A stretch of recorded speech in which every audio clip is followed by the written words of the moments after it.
Prends un exemple. Le lactose, qui est dans le produit laitier, quel qu'il soit, son pouvoir sucrant, c'est 0,16. Ça veut dire faible par rapport à du sucre raffiné ou à du sucre qui n'est pas raffiné, qui est le pouvoir sucrant 1.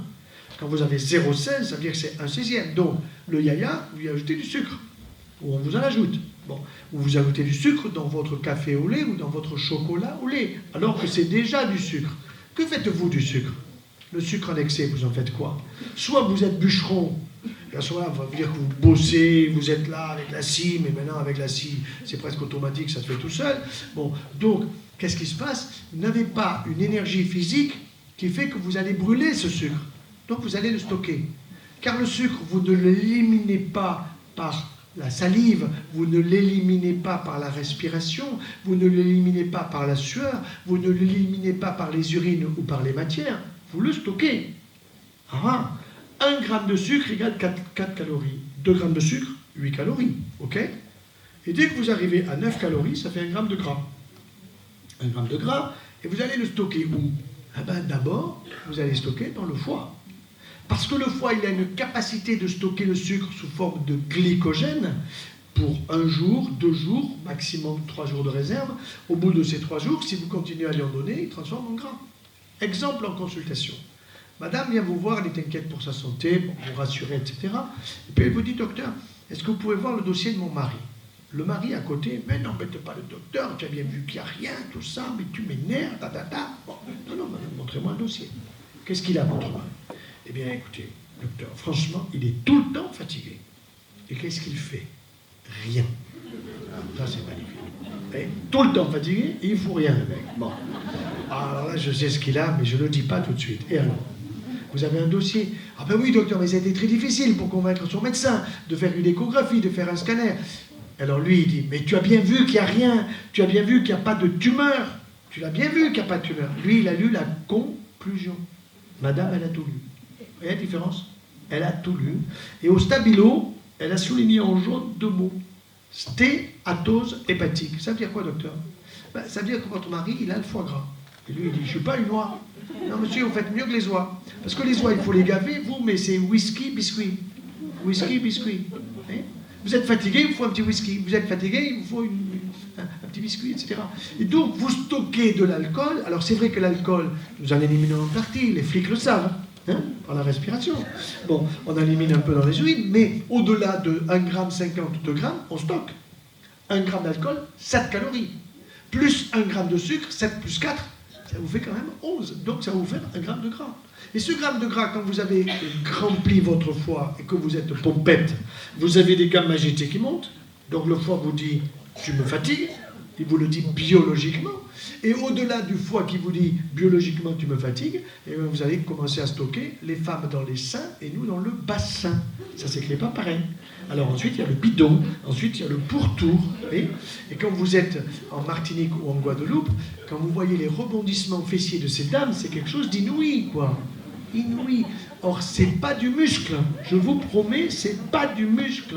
Bon. Et ça, il faut absolument arriver à le faire fondre. Et donc, l'activité physique est quelque chose de formidable. Et je voudrais insister sur cette activité physique. Pourquoi? Parce que figurez-vous que récemment, on a démontré des choses qui paraissent évidentes aujourd'hui. Quand vous avez décidé de faire une activité physique, vous le décidez, je vais faire ça. Et puis vous le faites.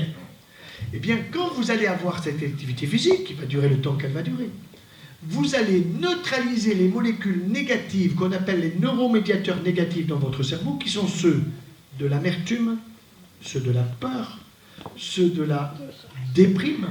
Vous allez les faire fondre dans votre cerveau et vous allez faire apparaître des molécules positives qui sont des molécules créatrices, imaginatives et qui fait que si vous êtes parti, admettons, en vélo, je ne sais où, faire du sport, eh bien, vous allez trouver des solutions aux choses qui vous perturbent, prendre les bonnes décisions, etc. Donc l'activité physique est fondamentale.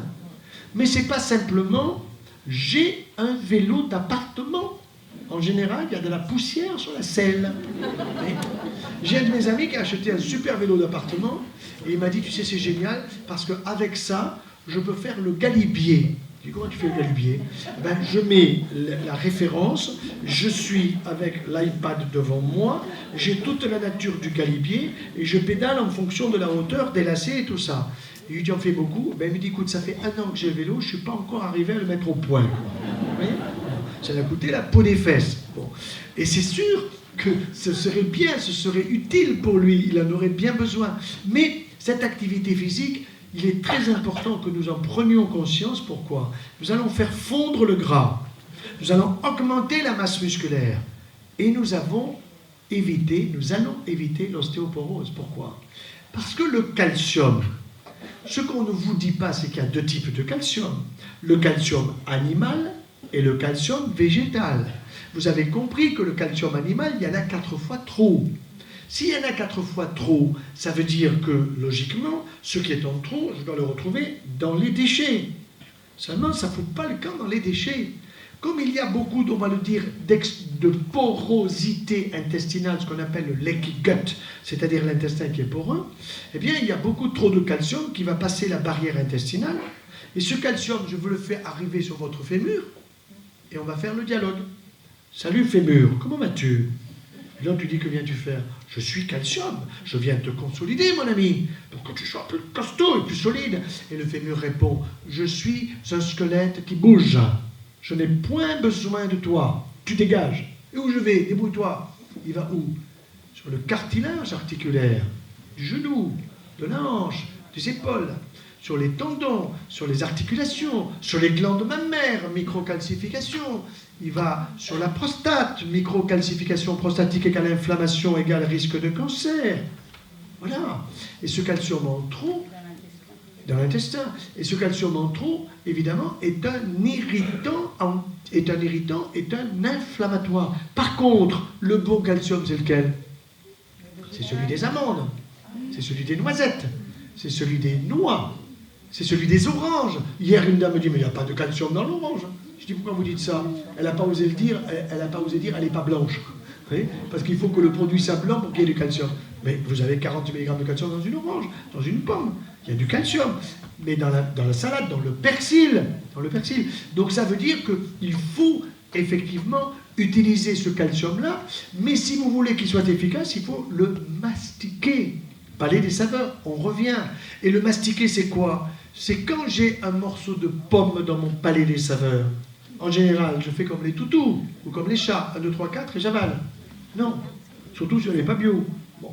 Alors que ce qu'il faut, c'est que je la garde pour pouvoir véritablement la goûter, et que, en mastiquant 20 fois, je m'arrête au bout de 20 fois, je réfléchis quel goût ça a, je donne 5 coups de ratoune de plus, j'en ai 32, c'est pas que pour le sourire, et à ce moment-là, je sens qu'il y a davantage de salive qui arrive, et qu'il y a des goûts qui sont un petit peu différent, alchimie des goûts. N'oubliez pas que les papilles de votre langue, vous avez quel âge, madame? 35 ans. Et vos papilles? 35 ans. Mais non, elles ont 10 jours, madame, 10 jours. Mais je refais mes papilles tous les 10 jours? Ben oui, et bien sûr. Non pas que la veille, vous les détruisez, mais qu'en permanence, il y a une qui finit sa vie, une autre qui la reprend. Et votre odorat, madame, quel âge il a? Ben, j'ai 35 ans, 35 ans. Mais non, il a 3 mois. Ah bon? Ben oui, tous les 3 mois, on refait notre odorat. Et quels sont les 2 premiers signes de l'Alzheimer et du Parkinson? C'est pas j'ai oublié mes clés ou je ne sais plus où est ma bagnole. C'est la perte du goût et de l'odorat. Quand vous commencez à perdre le goût, attention, danger. Il faut se mettre à le stimuler. Vous mangez trop vite, vous n'utilisez pas correctement vos papilles, vous n'utilisez pas correctement votre odorat. Nous avons ici à la racine du nez un os fabuleux qui s'appelle ethmoïde. En grec, ça veut dire os criblé de trous. Pourquoi criblé de trous? Parce qu'il y a à chaque trou, qui sont tout petits, des petits nerfs plus fins que les plus fins de nos cheveux, qui arrivent sur des lobes olfactifs et qui se renouvellent régulièrement. Et des lobes olfactifs, eh bien, quand vous sentez la rose ou le jasmin, ça va vers votre hippocampe, c'est la zone de votre mémoire. Et si ensuite, 1 an, 2 ans, 15 ans plus tard, je vous mets un bandeau sur les yeux et sous le nez, je vous mets une rose ou du jasmin, vous me répondez rose ou jasmin. Pourquoi? Parce que vous l'avez mémorisé. Vous comprenez? Ou si je vous mets sur la langue un petit morceau de thym, vous l'avez mémorisé, c'est du thym. C'est mémorisé dans notre hippocampe. Et l'hippocampe est la seule zone du cerveau où les neurones se régénèrent. Je me souviens qu'en première année de médecine, donc j'avais 17-18 ans avec mes copains, et nous avons notre premier cours sur les cellules du cerveau, et notre prof nous dit à la fin, les petits, vous allez perdre 20 à 30 000 neurones par jour à partir de 20 ans. En le regardant, je me dis, il ne doit pas lui rester grand-chose à lui, quoi. Il avait l'âge que j'ai aujourd'hui, quoi, vous voyez. Bon, à la fin du cours, je vais le voir, je dis, monsieur, moi je suis plutôt économe, comment on peut faire pour les garder, quoi, les neurones, c'est quand même idiot de les perdre. Il me dit, petit, tu les perdras. Je dis, mais qui c'est qui l'a dit? Il me dit, c'est un prix Nobel. Qui? Ramon y Caral de Madrid 1906. Je suis allé vérifier. Eh bien, Ramon y Caral aujourd'hui, il serait planté en première année de médecine, il s'est trompé. Il s'est trompé. Il a trouvé des choses merveilleuses, il a eu son prix Nobel. Mais quand il a affirmé que nous perdions des neurones et qu'au fond nous en perdons de plus en plus, c'est faux. Moi, je peux vous dire une chose, c'est que ma mémoire, elle augmente. Ça, j'en suis absolument convaincu. Elle augmente, pourquoi? Parce que mon cœur s'élargit, parce que j'ai de plus en plus de petits-enfants. On attend quoi, le 12 et le 13, c'est ça, hein? Donc vous avez la mémoire affective qui s'augmente. C'est ça, c'est ça, bon. Et en plus, parce que je bouquine beaucoup, parce que je travaille beaucoup, et je me régale, parce que je remplis tout ça dans ma mémoire, des choses inutiles, je les balance, et les choses utiles, eh ben, je les mets à leur juste place. Donc nous avons la possibilité réelle de, par notre alimentation, d'être en bonne santé. Voyez-vous. Voilà. Alors, à travers tout cela, on va passer maintenant, évidemment, à la discussion, et puis Christine va vous parler de la prévention. D'accord? Et donc, deux phrases importantes à retenir. L'une qui est assez connue maintenant, et je suis très content qu'elle soit connue, c'est le père de la médecine. Vous savez que c'était Hippocrate. Quand nous arrivons en fin de médecine, on prête un serment, le serment d'Hippocrate. Et Hippocrate disait que ton aliment soit ton médicament. Il n'avait pas le stéthoscope, il n'avait pas l'INSERM, le CNRS et les ordinateurs, il avait son intelligence comparative entre le malade et le bien portant. Que ton aliment soit ton médicament. Génial.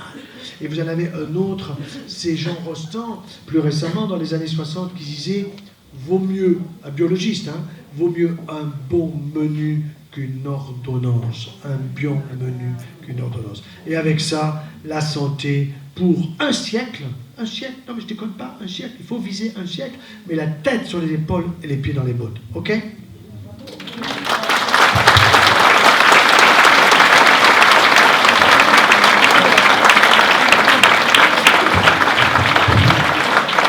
Alors, merci beaucoup. Pour la cuisson des aliments, je vais tout de suite passer la parole à Christine pour qu'elle vous donne les grands éléments, parce que si vous avez un bon aliment et que vous le mettez au micro-ondes, le pauvre, dans la cocotte minute, le pauvre, donc il est important qu'elle vous explique.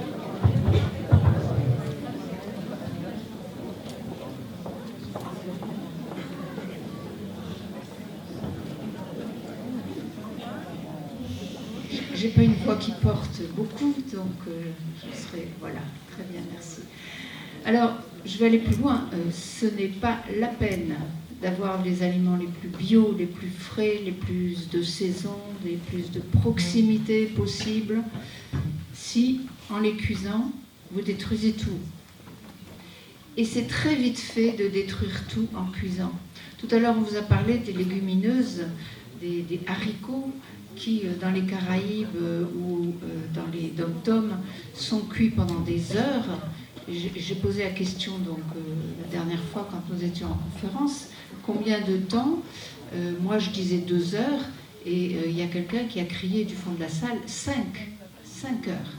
Donc vous imaginez, ils aiment beaucoup quand c'est gouléant, quand c'est bien moelleux, quand ça descend tout seul dans le coco, vous voyez. C'est comme les pâtes à la cantine.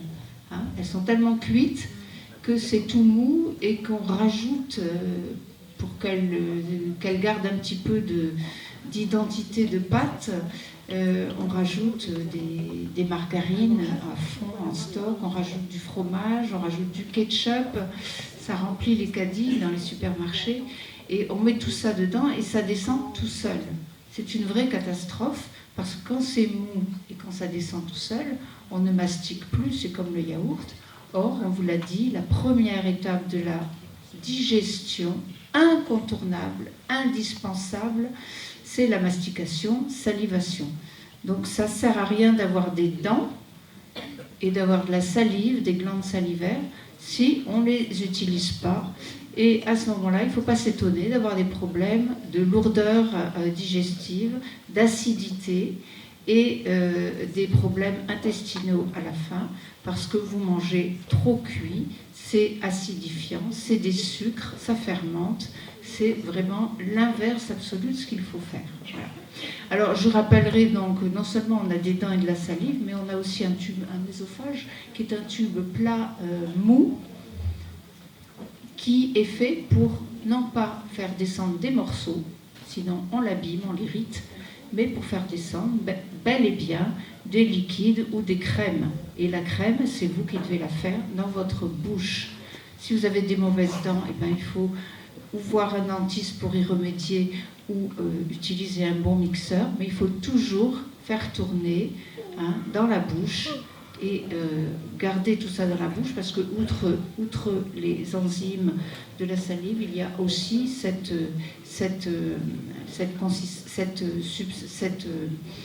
alcalinité de la salive, qui fait que quand ça descend dans l'estomac, l'estomac il n'a pas tout le travail à faire, il ne va pas cracher de l'acide, etc. Voilà. Alors donc, si vous cuisez trop, vous détruisez les fibres, c'est mou, ça fermente, voilà. Donc c'est du sucre. Il n'y a plus de fibres, donc votre intestin ne peut pas faire son travail, vous n'avez plus les prébiotiques dont vous avez besoin pour nourrir votre flore intestinale. Donc vos défenses immunitaires, elles sont à la mesure de l'état de santé de votre intestin, c'est-à-dire pas bonnes, on attrape tout. Les défenses immunitaires, ça conditionne tout, même la résistance au cancer. Ensuite, si vous cuisez trop, vous détruisez bien sûr les vitamines, les minéraux dont vous avez besoin. Vous détruisez, vous transformez les acides gras. C'est la catastrophe absolue. Donc, quel est le bon mode de cuisson? Il n'y en a qu'un. C'est la cuisson à la vapeur douce, courte. Attention, courte. Le temps de cuisson est aussi important que la température et la qualité de la cuisson. Voilà. La cuisson vapeur douce, c'est un couscoussier où on met beaucoup d'eau, qui a des trous assez larges pour que la vapeur passe abondamment, et un couvercle bombé pour que la condensation, pour que la vapeur circule bien autour des aliments et pour que la condensation ne tombe pas dessus. L'aliment, il est en suspens dans la vapeur d'eau, et cette vapeur d'eau va le faire transpirer, il va évacuer des excès de gras, des pesticides, des conservateurs. Vous mettez la tranche de jambon qui sent l'acide, quand vous la sortez du sachet, vous la mettez 3 minutes dans ce cuve-vapeur, à la vapeur, vous la ressortez, elle dégouline et elle sent le jambon à l'os. Donc vous voyez ce côté de nettoyage qui a été vérifié, on a analysé ce qu'il y avait dans l'eau, on a retrouvé les pesticides, les conservateurs, les colorants, etc., etc. Et donc, les autres modes de cuisson, eh bien, ils ne sont pas aussi bien. C'est clair. C'est pas si on veut vraiment être en bonne santé, les autres modes de cuisson, il faut les utiliser peut-être pour garder au chaud ou réchauffer légèrement, mais à toute petite température, mais pas pour cuire. Voilà, pas pour cuire. La cuisson vapeur douce, elle est à 95 degrés et elle a en plus, par la vapeur douce, de qualité, elle permet, la vapeur fait pénétrer la chaleur à l'intérieur des aliments, ce qui explique qu'ils crachent les toxines, comme quand vous allez au bain de vapeur. Et deuxièmement, elle a un effet protecteur. Donc elle transmet la chaleur et elle protège. Quand vous cuisez un Chateaubriand à la poêle, un bon Chateaubriand bien épais, 3 minutes d'un côté, 3 minutes de l'autre, eh bien à l'intérieur il est froid. Quand vous mettez le même Chateaubriand, 3 minutes à la vapeur, vous le retournez, 3 minutes, à l'intérieur, il est chaud. Voilà. Alors, vous allez me dire, oh, on dirait que c'est bouilli. C'est pas du tout bouilli, ça n'a rien à voir, parce que les aliments, les viandes que vous faites bouillir, elles sont fibreuses, elles perdent leur couleur, évidemment. Et quand vous sortez une viande de 3 minutes, plus 3 minutes du cuve-vapeur, eh bien, elle va à l'air libre reprendre de la couleur et elle est goûteuse, moelleuse et nettoyer, détoxifier. Et pour ce qui est des viandes actuelles, sauf si vous les avez bio et de proximité, eh bien, ça fait quand même toute la différence. Voilà. Merci beaucoup. Alors, on est en train de vous distribuer des petits carrés de chocolat.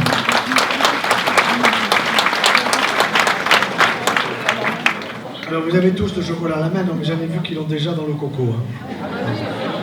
Mais logiquement, mon maître chocolatier est là, c'est Jean-Claude Berton, et normalement, il faut le mettre entre la gencive et la joue. On le sent, bien sûr. Ça sent le chocolat, hein? D'accord? Vous le sentez. Là, si vous ne le sentez pas, attention, hein? Il va falloir stimuler. Bon.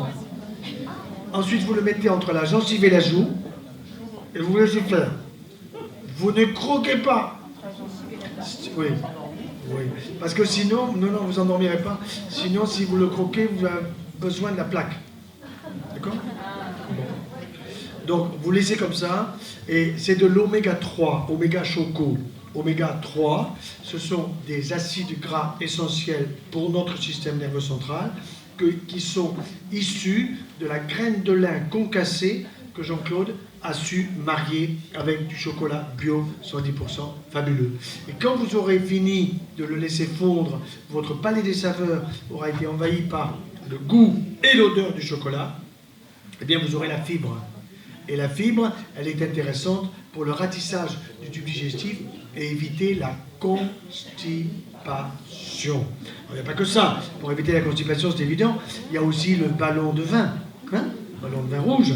Et le mariage entre le chocolat et le vin, c'est la totale. J'ai écrit une lettre là-dessus avec Jean-Claude que vous trouverez sur mon site internet. Bon, on va passer.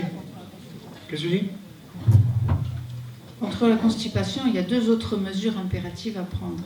À part augmenter la proportion de végétaux, c'est la cuisson vapeur douce et c'est de supprimer le gluten. Oui, ça, on va en parler. Mais à ce sujet, quand vous voyez un caddie, vous savez, un caddie au supermarché, moi ce qui me frappe le plus, c'est le nombre de rouleaux de papier cul. Ah, c'est inouï, hein? Oh, normalement, avec 2 feuillets, c'est bon, quoi. Et là, ils y passent le rouleau, quoi. Alors, il m'est arrivé de demander devant une dame avec son caddie, je dis, mais vous êtes combien dans la famille? Pour savoir si j'étais pas une quinzaine, quoi. J'étais 2. Je n'ai pas osé lui demander pour combien de temps elle avait les rouleaux, quoi. Cette question particulière, faut-il manger bio? Un tout petit retour en arrière, autour de l'an 2000, un peu avant, beaucoup de patients arrivaient et me posaient la question, docteur, faut-il que je mange bio? Et en tant que cancérologue, évidemment, la plupart des malades que je voyais, que je vois encore, ce sont des malades qui ont une maladie sérieuse, qui n'ont pas envie d'avoir une récidive, et donc qui se disent, si vraiment il faut que je change mes habitudes alimentaires, je suis prêt. Mais que faut-il consommer?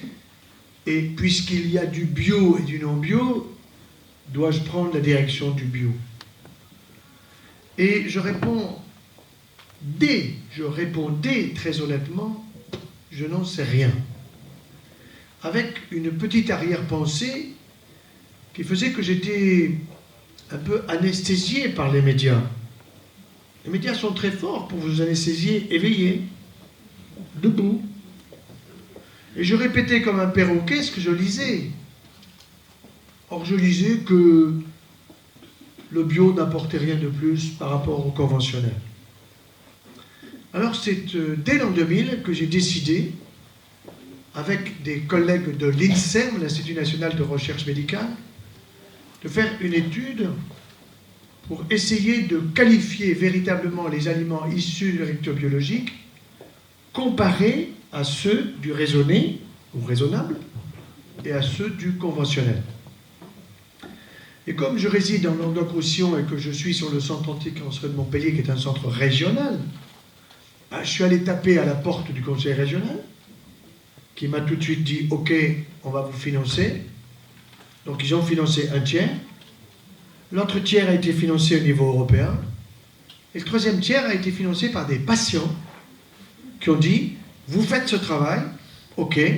Et un certain nombre de patients ont financé et nous avons pu obtenir autour de, je parle en francs là, 1 million de francs, parce que c'est cela que ça a coûté.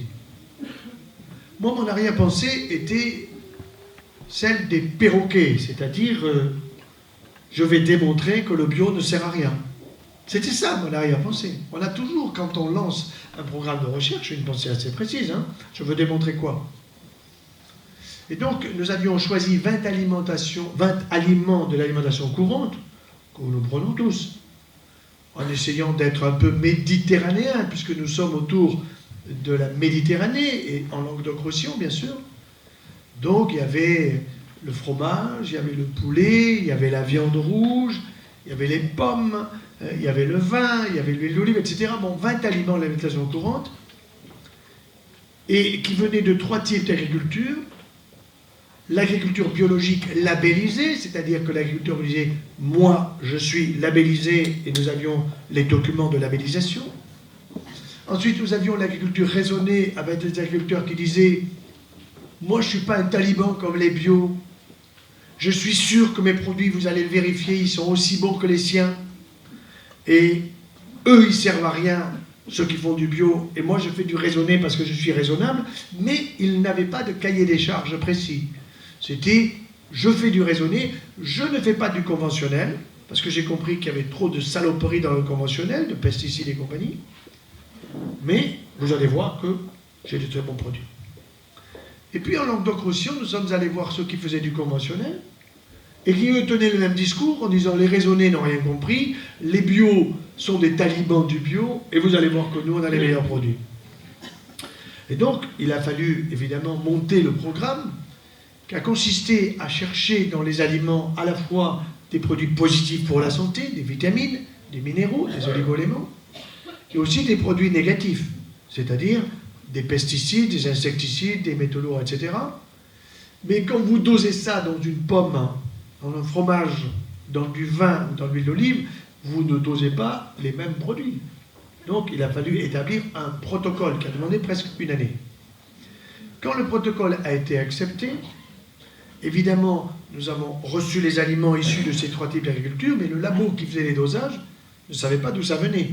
Donc, il avait des produits qui étaient numérotés, il n'était pas question de lui dire d'où ça venait. Et moi, dans ma tête, j'avais décidé que nous ferions d'abord les 10 premiers aliments, et que si les résultats ne montraient pas de différence, on n'allait pas dépenser du pognon pour rien, et donc on rembourserait ceux qui avaient donné de l'argent dans cette optique, et en même temps, on conclurait, quoi. Hein, bon. Seulement, dès que nous avons ouvert les enveloppes, après les 2 premiers produits que nous avions fait doser, à savoir les tomates des 3 types d'agriculture, donc le programme s'est appelé ABARAC, AB, ARAC. Donc dès que nous avons ouvert les résultats des tomates, on s'est rendu compte que les tomates bio étaient en tête partout.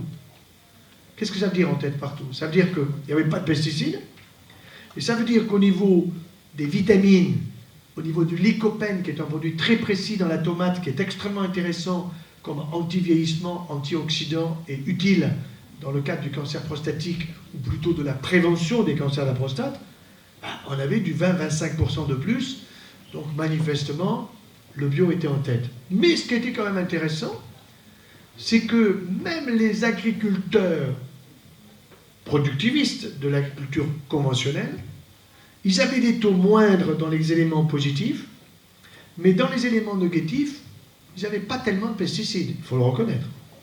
Donc, leur tomate était intéressante par le fait qu'elle n'avait pas de produits toxiques, mais elle n'était pas très intéressante au niveau de la quantité de produits positifs pour la santé. Bon. Ensuite, on a ouvert les laitues. Incroyable. 20-25% de plus de lutéine. Et la lutéine est un antioxydant extrêmement important pour nos rétines, pour notre œil, pour y voir clair. Donc 20-25% de plus de lutéine dans la laitue bio par rapport au conventionnel.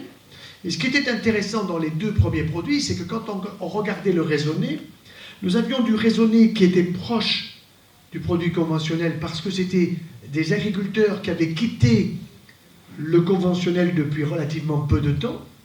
Par contre, on avait des raisonnés qui avaient des résultats proches du biologique parce que eux, ils avaient quitté le conventionnel depuis plus longtemps. Donc, on faisait bien la différence entre l'agriculteur qui fait du raisonné proche du conventionnel, qui n'est pas arrivé encore à l'âge, si vous voulez, pas à l'âge, mais au nombre d'années pour obtenir la labellisation par rapport à l'autre.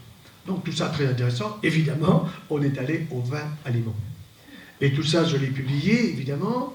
Alors, attention, ce n'est pas une étude statistique sur des milliers de produits, parce que ça vous coûte la peau des fesses.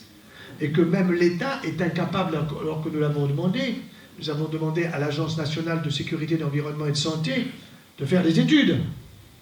Alors, ils vous donnent des études qui sont des bibliographies.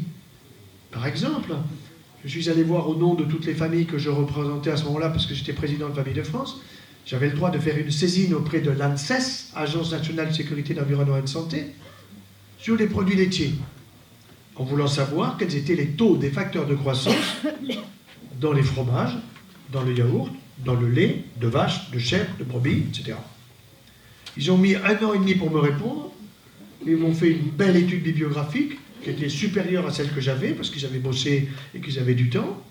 Et moi, je leur demandais des dosages, et je n'ai pas eu de dosage. Je leur ai dit, mais vous avez qu'à faire les dosages par des lobbies des produits laitiers, ils ont du pognon. Ah oui, mais si on leur fait faire les dosages, c'est eux qui vont choisir les labos qui vont le faire, et ils vont s'entendre. Je dis, mais vous avez qu'à leur imposer, vous êtes l'État. Seulement l'État, il a peur des lobbies. Il est manipulé par les lobbies. Il faut être clair comme de l'eau de roche là-dessus.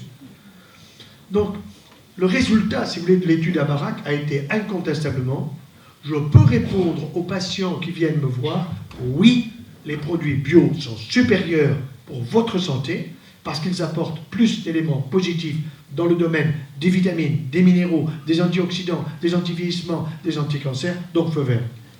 Mais ça ne veut pas dire que si vous reprenez par exemple la tomate, eh bien, on va vous conseiller de prendre des gélules de lycopène, parce qu'on s'est rendu compte sur des études chez des animaux porteurs de tumeurs que la régression de la tumeur ou la moindre croissance de la tumeur, c'est pas avec la même dose de lycopène que celle que vous apportez avec la tomate, c'est celle que vous apportez avec la tomate. Pourquoi? Parce que ça veut dire que ce n'est pas que le lycopène qui agit, c'est le lycopène associé aux autres éléments qui appartiennent à l'aliment, ce qui est assez logique.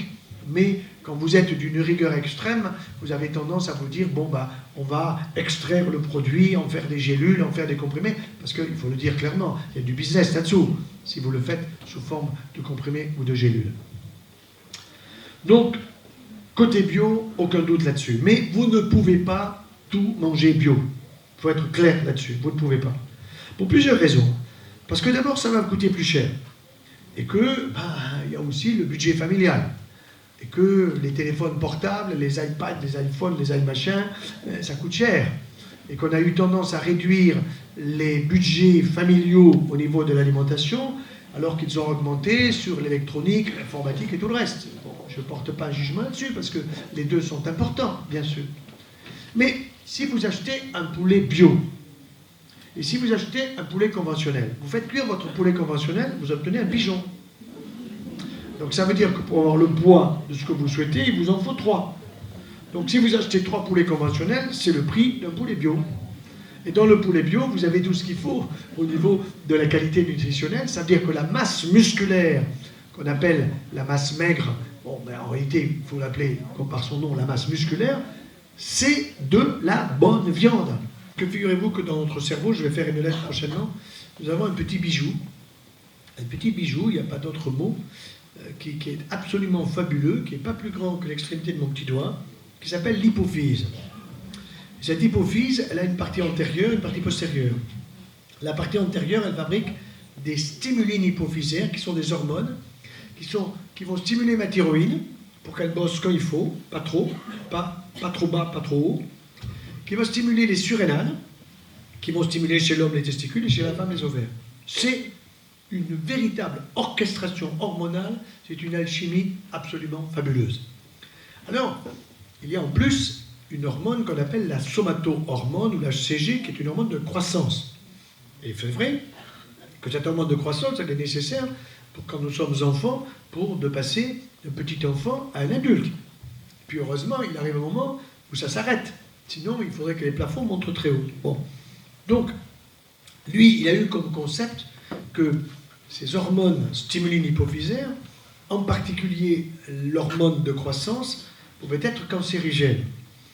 Parce que chez certaines personnes qui ont une maladie liée à cette hormone de croissance qui est sécrétée en excès, ce sont des personnes qui font plus de cancer que les autres, c'est exact.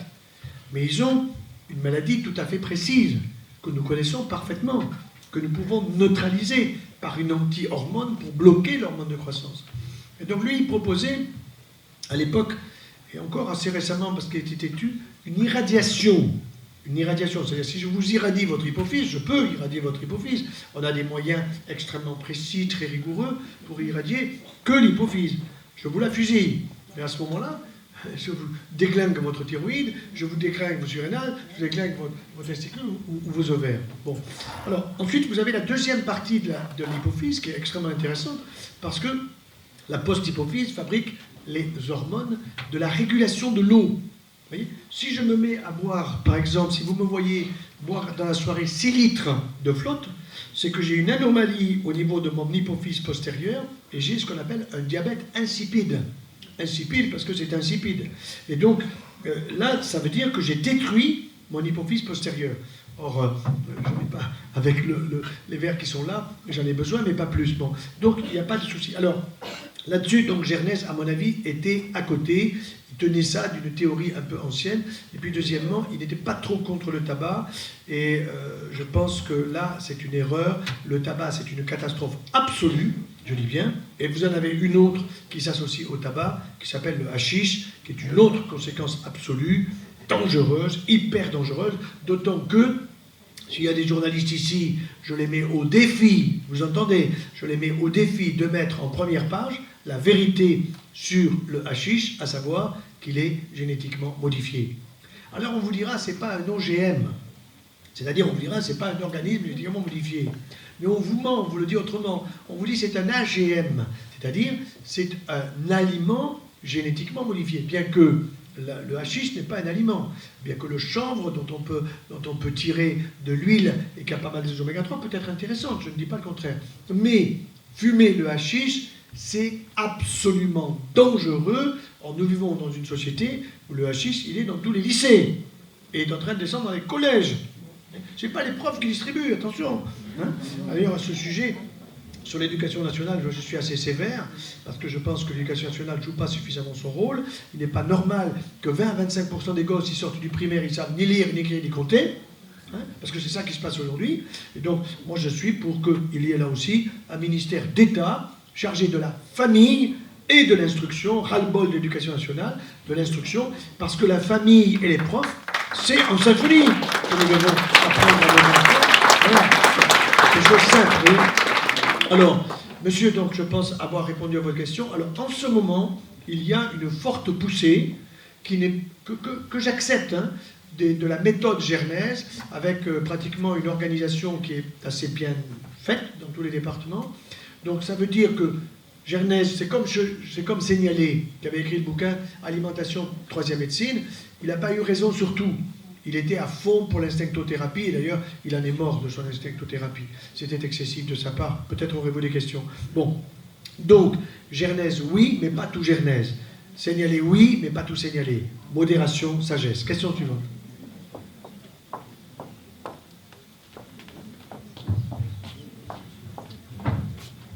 Monsieur. Oui, est-ce que vous faites une différence entre végétalisme et végétarisme? Oui, bien sûr. Alors, végétaliens, ce sont des gens qui veulent exclusivement du végétal, jamais d'œufs, jamais de produits laitiers, jamais de poissons, etc. Donc, jamais de produits animaux. C'est une sorte de macrobiotique, c'est une sorte d'excessif, je dirais presque religieux, vous voyez. Mais il faut reconnaître une chose, c'est qu'au début, les gens arrivent du régime de la télé, tout d'un coup, ils pigent qu'il faut arrêter tous les produits animaux qui sont en excès, et ils passent d'un extrême à l'autre. Mais d'une manière générale, ils tiennent un an et demi, et puis ils finissent par retrouver un bon petit chèvre, un bon petit roquefort, un bon poisson, un petit coco des cocottes. Donc, c'est pas très grave, il ne faut pas trop les opposer, mais végétalisme, C'est exclusif, végétarisme. Je dirais, nous avons une orientation, nous ne sommes pas que des végétariens, nous avons une orientation fortement végétale. Donc, aujourd'hui, je dois être à mon 5e fruit déjà, vous voyez. Bon, et salade matin, salade soir, voilà. Alors, il faut ajouter que quand on est végétarien, il faut aussi faire attention, il faut quand même se renseigner pour savoir quelles sont les complémentarités entre les protéines végétales. C'est-à-dire que vous n'avez pas toute la gamme des acides aminés essentiels, des protéines indispensables pour la santé, vous ne l'avez pas dans que les céréales ou que les légumineuses. Donc il faut associer céréales complètes, toujours complètes, et légumineuses. Voilà. Au sujet du mot complet, je pense qu'il faut vraiment expliquer que tout aliment doit être consommé complet. Pourquoi ? Parce qu'il représente une cohérence nutritionnelle, une cohérence d'assimilation. Et donc, si on mange des aliments raffinés, on crée des déséquilibres. Exemple, le chlorure de sodium, exemple, le sucre blanc, exemple, le pain blanc, etc. Voilà. Question suivante.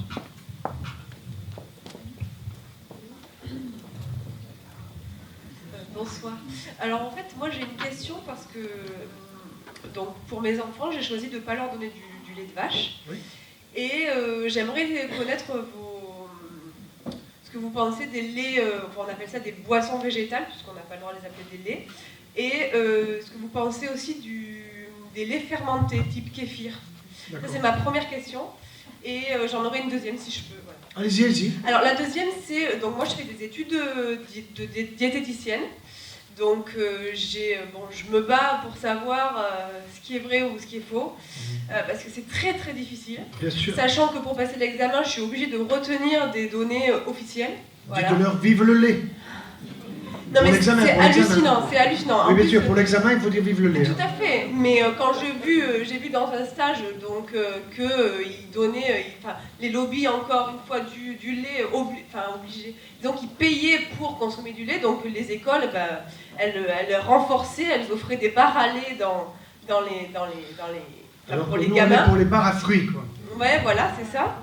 Donc là encore, donc, je l'ai étudié tout à l'heure, l'assimilation apparemment du calcium, elle est entravée par les protéines végétales et par les fibres, des produits complets. Donc je voudrais savoir, est-ce que c'est vrai, comment ça marche ? D'accord. Alors, Danone, pour le dire honnêtement, parce qu'il l'a écrit en tout petit, il dit le calcium de mes produits est absorbé au maximum à 40%. La vérité, c'est 30. Bon, admettons 40, ça veut dire qu'il y a 60% du calcium qui fout le camp normalement dans les déchets, d'accord, qui n'est pas absorbé. Bon. Ce qu'il ne dit pas, c'est que le calcium végétal, amandes, noisettes, persil, tous les végétaux, eh bien, il est absorbé jusqu'à 75%. Si vous le mastiquez. Alors, on vous dit, vous le tolérez mal, le calcium végétal, parce qu'on ne vous dit pas qu'il faut mastiquer. Et que si vous mastiquez 4 fois un fruit ou une salade, eh bien vous allez avoir des difficultés, vous allez avoir des phytates. Et ces phytates vont gêner effectivement votre absorption. Mais ils ne disent pas de mastiquer. Comment pouvez-vous dire mastiquer à des gens qui gobent des yaourts, des lactimachènes et ceci et cela? Quand vous allez au McDo, avez-vous remarqué qu'il y a du pain de mie pour ne pas fatiguer vos ratounes? Avez-vous remarqué qu'il y a de la viande hachée qui a été mâchée par quelqu'un d'autre avant? C'est la cuisson à la vapeur douce qui fait que votre aliment, vous allez lui faire subir une sorte de sauna, donc vous allez le faire transpirer. Et là, je fais le parallèle avec la transpiration que nous pouvons avoir lorsque nous avons une activité sportive, quelle qu'elle soit. Quand vous transpirez, vous avez remarqué, on ne sent pas très bon. Donc, on va sous la douche. Qu'est-ce qu'on élimine par la transpiration? Justement, les pesticides, les insecticides, toutes les saloperies que nous respirons et que nous mangeons sans le vouloir, mais qui viennent vers nous. Or, ces produits-là, on les a cherchés partout. On les a cherchés dans le cerveau, dans les reins, les surrénales, dans l'intestin, etc. Et on les a trouvés là où on aurait dû les attendre si on avait un peu réfléchi. Mais parfois, vous savez, il y a des chercheurs qui ne réfléchissent pas. Eh bien, ils sont dans le tissu gras. Pourquoi? Parce que ces produits sont lipophiles. Lipophiles, en grec, ça veut dire qu'ils aiment le gras. Or, où est mon gras? eh ben, mon gras, il est d'abord sous ma peau, puisque j'ai une petite couche de gras pour protéger mes tendons et mes muscles. Mais il y en a qui n'ont pas une petite couche, ils ont 5 cm. D'accord? Et où est le gras chez l'homme et où est le gras chez la femme? Chez la femme, le gras se stocke pas mal dans les glandes mammaires. Puis ensuite, vous voyez ce que je veux dire? On va faire des dessins, quoi. Ce qui fait que parfois, si le gras était phosphorescent, il n'y aurait pas besoin de s'éclairer la nuit, quoi. Vous me suivez? Bon. Donc, j'étais récemment avec mon épouse, nous avons fait des formations qui nous ont épuisés en Guadeloupe et en Martinique. Là-bas, je ne vous dis pas. Qu'est-ce qu'il y a comme tonnes de surpoids? Des tonnes de surpoids. Je pense que vraiment, là-bas, on a besoin, et nous l'avons fait, on s'est cassé la tête pour essayer de leur expliquer que les haricots, c'est 5 minutes. Et eux, c'est 2 heures. Voyons quoi, alors, haricots, au bout de 2 heures, c'est des sucres. Ah, des sucres. Au moins 2 heures, oui. Jusqu'à 5 heures. Ah bon, j'avais retenu 2, tu vois, 5. Bon. Alors, voyons un petit peu le problème du sucre. Ça, c'est un sujet important parce qu'il y a beaucoup d'addictions. Beaucoup d'addictions au sucre, en particulier chez les jeunes. Ils sont ciblés, ils sont intéressants. Pour qui? Pour Coca-Cola. Mais nous, Coca-Cola, on en a une bouteille à la maison pour déboucher les chiottes quand il le faut, quoi. Ça marche très bien pour enlever les taches sur le tapis. Ah oui, même pas. Bon. Mais ce qui est certain, c'est que on essaye de nous transformer en consommateurs. Hein? Alors récemment, j'étais sur une radio à Paris. Ils m'ont dit, mais j'avais pas vu le truc. Oui, con, d'accord. Et puis sommateur pour somatisation. C'est tout à fait exact. Somatisation. Et donc, l'objectif, c'est de nous faire consommer le plus possible et que nous devions inconsciemment addicts. Alors, de quoi sommes-nous addicts? Eh bien, nous pouvons être addicts d'éléments sucrés sans savoir que c'est sucré. Exemple. Vous prenez les produits laitiers. Les produits laitiers, d'abord, vous en avez un qui est absolument fabuleux, qui est le numéro 1 des numéros 1, qui est le meilleur de tous, c'est le lait de la maman pour son bébé. Comment se fait-il qu'en Allemagne, en Autriche et dans tous les pays scandinaves, 98% des mamans qui donnent la vie allaitent leur enfant 6 mois? En France, quelques semaines. Alors on leur dit surtout n'allaitez pas parce que la pollution, vous allez abîmer votre bébé, il vaut mieux le lait maternisé, le lait avancé, de ceci, de cela, etc. Tout ça, c'est du vent en tempête. Même pas la moitié, oui, tu as raison. Alors qu'est-ce qui se passe en réalité? Qu'est-ce qu'il y a dans le lait maternel? Moi je vais vous dire, c'est absolument fabuleux ce qu'il y a. 4 fois moins, retenez-le bien, de calcium qu'il y a dans le lait d'une vache, ce qui est normal puisque le petit de la vache, en une année, il prend 365 kilos. Donc il a besoin d'avoir du calcium pour être un squelette solide. Alors que le bébé humain, notre petit Thomas, eh ben, notre dernier petit-fils, non c'est Joseph, eh ben, lui, il va prendre 5 kilos en une année. Mais au bout de 5 kilos, il reconnaît papa, maman, les frères, les sœurs, papi, mamie, etc. Il commence à parler, il est adroit, etc. Le veau, il est aussi con 1 an après que quand il est né. Hein. On n'a jamais essayé de lui donner le lait humain d'une maman, il se mettrait à parler. Bien sûr. Mais il grandirait pas trop. Bon.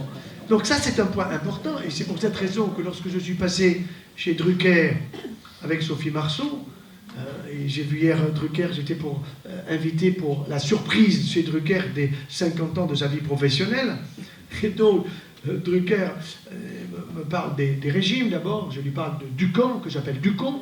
Ducon, c'est un mec hyper dangereux. Pourquoi? Parce que qu'est-ce qu'il fait? Il vous dit, vous supprimez les sucres, vous supprimez les graisses, vous prenez que des protéines et puis du saut, ce qu'on donne aux cochons, quoi. Comme ça vous dilate bien l'estomac, vous n'avez pas faim, et vous régalez de protéines. Ça veut dire, si vous avez des cellules cancéreuses quelque part, elles sont contentes, hein. Elles sont contentes, donc c'est la folie furieuse. Et quand je suis passé chez Drucker, donc sur Vivement Dimanche, en sortant, on m'a dit, Monsieur Joyeux, ils vont couper ça. Pourquoi ils vont couper? Ah, parce qu'ils vont être poursuivis en justice, et vous aussi. J'ai dit, mais moi je le souhaite. Finalement, ils n'ont pas coupé. J'aurais dit, surtout ne coupez pas. Surtout ne coupez pas.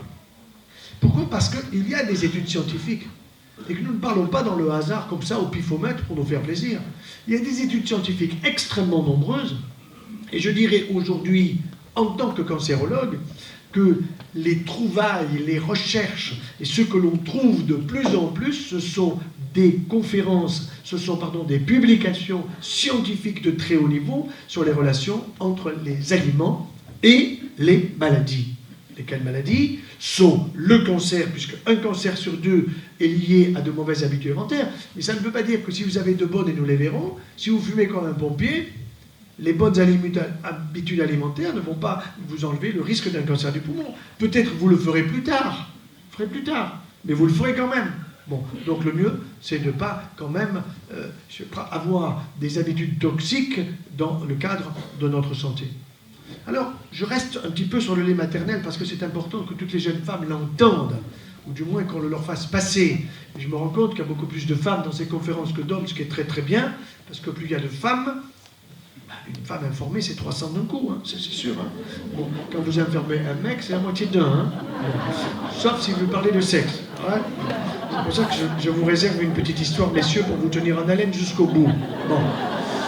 Donc, dans le lait maternel, vous avez 4 fois moins de calcium, mais suffisamment pour l'enfant. Mais surtout, vous avez quoi? Des immunoglobulines. Quand vous entendez immunité, seulement vous faites référence à l'immunité de votre sénateur, de votre député, de votre président de la République. On en a rien à foutre de cela. Notre immunité, c'est à nous, pour nous qu'elle est importante. Elle est destinée, mon immunité, à me protéger des virus, des germes et de toutes les choses qui peuvent m'agresser autour de moi. Donc mon immunité est d'une extrême importance. Mais le problème, c'est que nous ne la connaissons pas suffisamment. Alors les immunoglobulines dans le lait de la maman, figurez-vous que c'est tout récent, ça n'a même pas une année. On s'est rendu compte qu'une maman qui va avoir un bébé qui naît prématurément, admettons au 7e mois, eh bien dans son lait, elle aura plus d'immunoglobulines pour son bébé que si c'est une maman qui a son bébé au 9e mois. Donc il y a une adaptation du corps maternel aux besoins de cet enfant. Mais c'est génial, c'est absolument génial. Et ça, c'est la protection de l'enfant qui fait que quand l'enfant est allaité par sa maman, il n'a pas besoin d'être vacciné. Et quand le Conseil constitutionnel, je ne savais pas que les juges étaient capables de comprendre la médecine, qui nous emmerde, il n'y a pas d'autre mot, le Conseil constitutionnel en disant les vaccins restent obligatoires, mais on n'est pas en Afghanistan, on n'est pas en Irak, dans un pays en guerre, il n'y a plus de diphtérie chez nous, il n'y a plus de polio chez nous, il n'y a plus de tétanos chez nous, à moins de vivre sur des tas de fumier, à moins de vivre au milieu de la ferraille et de ne pas avoir d'hygiène, enfin que je sache, on n'a pas besoin de tout ça. Seulement le Conseil constitutionnel, vous croyez qu'il est libre? Mais pas du tout. Il n'est pas libre. Il reçoit des informations des lobbies, qui sont les lobbies de la vaccination, qui veulent vacciner tous nos enfants à l'âge de 9 ans contre le cancer du col de l'utérus, à l'âge de 2 mois après la naissance, contre l'hépatite B ou C, qu'on attrape si on est futur médecin, infirmière dans le milieu médical, ou qu'on se pique et qu'on se drogue. Donc à 2 mois, il faut déjà préparer que le petit va se droguer plus tard, et à 9 ans, qu'il va avoir X partenaires sexuels, et donc il faut vacciner les garçons et les filles dès l'âge de 9 ans. Non. Et j'ai fait une pétition là-dessus. Non, c'est non et c'est non. Et ils m'embêteront, je suis convoqué par le Conseil de l'Ordre, ça ne me fait absolument pas peur. J'ai envoyé la pétition aux gens du Conseil de l'Ordre en leur disant, lisez-la de près, je suis sûr que vous allez la signer. Bon. Donc ça c'est un point qui est... Alors, donc, pour revenir au lait maternel, c'est absolument l'idéal pour l'enfant, c'est absolument une évidence, et l'Organisation mondiale de la santé le dit, c'est 6 mois minimum. Bon. Vous pouvez aller au-delà, mais à partir de 6 mois, l'enfant, il a une petite ratoune qui commence à arriver, et ça veut dire que si vous le laissez, il va vous croquer le mamelon. Bon, donc, ça veut dire qu'il faut changer. S'il a une ratoune qui arrive, c'est qu'il est capable de mastiquer, de commencer à mastiquer les aliments. Vous allez lui écraser la pomme, la poire, le kiwi, l'orange, etc. Bon, donc, il n'y a pas de doute que l'enfant, là, n'a pas besoin d'être vacciné. Et au-delà, je suis sûr que vous poserez des questions et mon épouse répondra sur ces sujets qu'elle connaît bien mieux que moi pour les jeunes mamans en particulier. Mais à ce sujet, si vous avez une belle fille, comme nous en avons 3, eh bien, nos filles, 3 filles et 3 garçons, donc ça fait 3 belles filles. Moi, je leur ai dit, si vous n'allaitez pas le petit que vous allez nous faire, mais ma femme va les allaiter, il n'y a pas de problème. Parce que la grand-mère, bon, ça c'est fabuleux pour que la belle-fille, elle allaite, hein, aucun problème. Oui. Bon, donc ça marche très très bien, très très bien. Avec de l'humour, on fait passer beaucoup de choses. Bon, alors, ensuite, allons-y, la vache, la chèvre, le chevreau, la chamelle et la jument. Bon, la vache, c'est sûr qu'autrefois, souvenez-vous, bon, moi je vous donne mon âge, je suis né en 1945, eh bien, à ce moment-là, quand j'étais petit, on allait à l'école, mon papa nous amenait à l'école, mais avant de partir à l'école, on passait chez le vacher. Et on prenait le pot au lait, Et puis, il nous laissait à l'école, il revenait à la maison, et là, on faisait bouillir le lait. Et souvenez-vous, il y avait la crème épaisse sur le lait. Et cette crème épaisse, c'était quoi? C'était des choses dont on faisait des gâteaux, des bonnes choses, etc. Mais c'était surtout les facteurs de croissance qui étaient explosés. Or, les facteurs de croissance, je vais vous expliquer, ce sont des molécules extrêmement puissantes où il y a une molécule de soufre, une autre molécule de soufre et puis des ponts. Des ponts qu'on appelle disulfures. Et ces ponts disulfures, dans les 3 facteurs de croissance qu'il y a dans le lait de la vache pour son petit, eh bien vous avez EGF, épidermal growth factor, c'est le facteur de croissance pour la peau, l'enveloppe de l'animal. Vous avez IGF, insulin growth factor, c'est le facteur de croissance insulinique pour l'intestin, pour l'intérieur de l'animal. Et le 3e, c'est le transforming growth factor qui transforme, c'est-à-dire qui transforme les muscles, les articulations, les tendons. Et le TGF a 9 ponts disulfure, 9. Et pour faire péter ces 9 ponts, il faut faire bouillir le lait. Ce que nos mamans faisaient. Elles étaient géniales. Parce que, elles savaient qu'elles stérilisaient le lait pour qu'elle n'attrape pas une maladie infectieuse. Mais ce qu'elles ne savaient pas, c'est qu'elles faisaient péter les ponts disulfure. Or, aujourd'hui, les ponts disulfure, nous les consommons. Oui, c'est les produits laitiers végétaux. Oui, on va revenir sur les produits laitiers et végétaux. Alors, les phytates, les fibres, attention aux fibres qui viennent des céréales, hein, en particulier si ce sont des céréales actuelles. Je mets actuelles entre guillemets, donc céréales travaillées. Alors, pourquoi? Parce que les céréales sont acidifiantes, donc c'est pas étonnant que ça décalcifie, phytate ou pas. Hein, voilà. Donc, c'est particulièrement dans les céréales que vous allez trouver ces phytates. Voilà. Donc, il faut faire attention au son, attention au régime qui préconise du son, parce que c'est un majeur irritant intestinal et que c'est de l'acide. Il faut éviter les produits acidifiants. Les produits acidifiants qui sont contraires à notre équilibre acido-basique, ce sont les viandes rouges, ce sont les produits laitiers et ce sont les céréales. Voilà. Donc là, on retrouve régulièrement les problèmes créés par ces produits, par ces gammes de produits alimentaires. Alors, c'est dû à beaucoup de choses, au fait qu'on a travaillé les vaches avec des hormones pour qu'elles deviennent très grosses et pour qu'elles produisent plus de lait, donc elles produisent des facteurs de croissance encore plus forts. Les races de vaches, autrefois, étaient beaucoup plus petites, hein, et il y a des races de vaches petites qui produisent des laitages de bien meilleure qualité. Les Italiens seront les premiers à vous dire qu'il faut consommer de la mozzarella di bufala. Qu'est-ce que c'est que la bufala? C'est une petite vache. Hein, une petite vache, elle va avoir un lait de meilleure qualité avec moins de facteurs de croissance. Il ne faudra pas en abuser non plus, mais les faits sont là. Hein. Donc les vaches dans les élevages bio qu'on trouve actuellement, on commence à voir des élevages bio avec des vaches de plus petite taille et auxquelles on n'administre pas les tonnes d'antibiotiques, d'hormones, etc., qui font la mauvaise qualité de nos laits aussi et de nos fromages. Voilà. Alors les laits végétaux, oui, mais pas en briques. Attention, parce que le geste brique, les gestes automatiques, il faut que vous vous en méfiez. Mettez-vous une petite sonnette dans le cerveau. Dès que vous faites un geste automatique, arrêtez-vous et dites-vous qu'est-ce que je suis en train de faire. Hein, voilà. Les laits en briques sont des laits qui sont stérilisés. Comment voulez-vous que ça se conserve sinon? Donc allez plutôt vers les laits bio en poudre qui sont dans les magasins bio et qui vont vous fournir plus de lait. Il n'y a pas de problème pour les bébés à condition de les avoir allaités au moins pendant 3 à 6 mois. L'OMS dit 6 mois et ce n'est pas pour rien que l'OMS a pris une position aussi précise. Donc, il faudrait que toutes les mamans allaitent les bébés pendant 6 mois.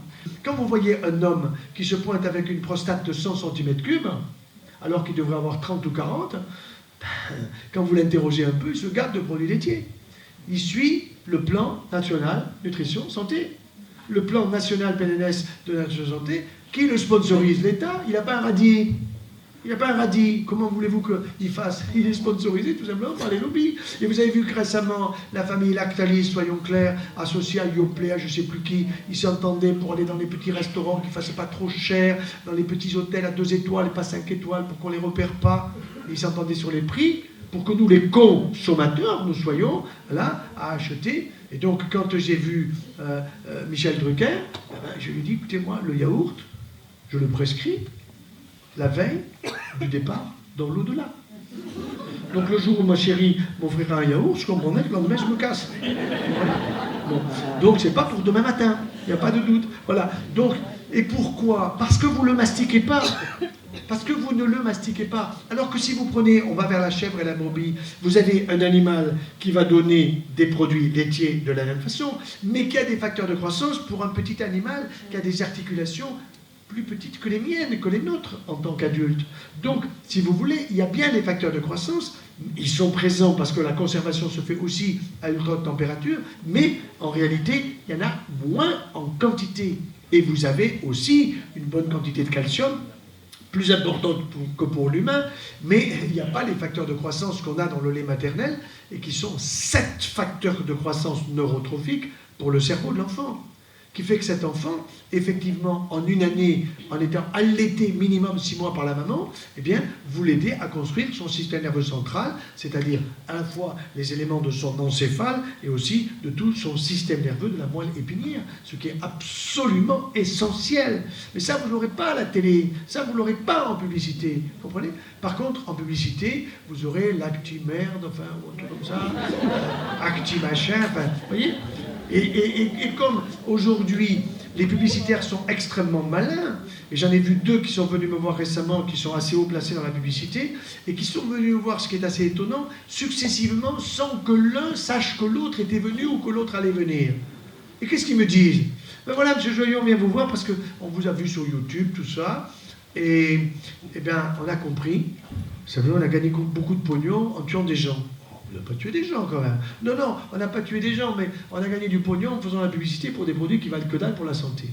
Et qui vous l'a dit? Les 2, ma femme. Vous voyez? Ma femme, ça je trouve ça génial. C'est la femme qui lui a dit au type.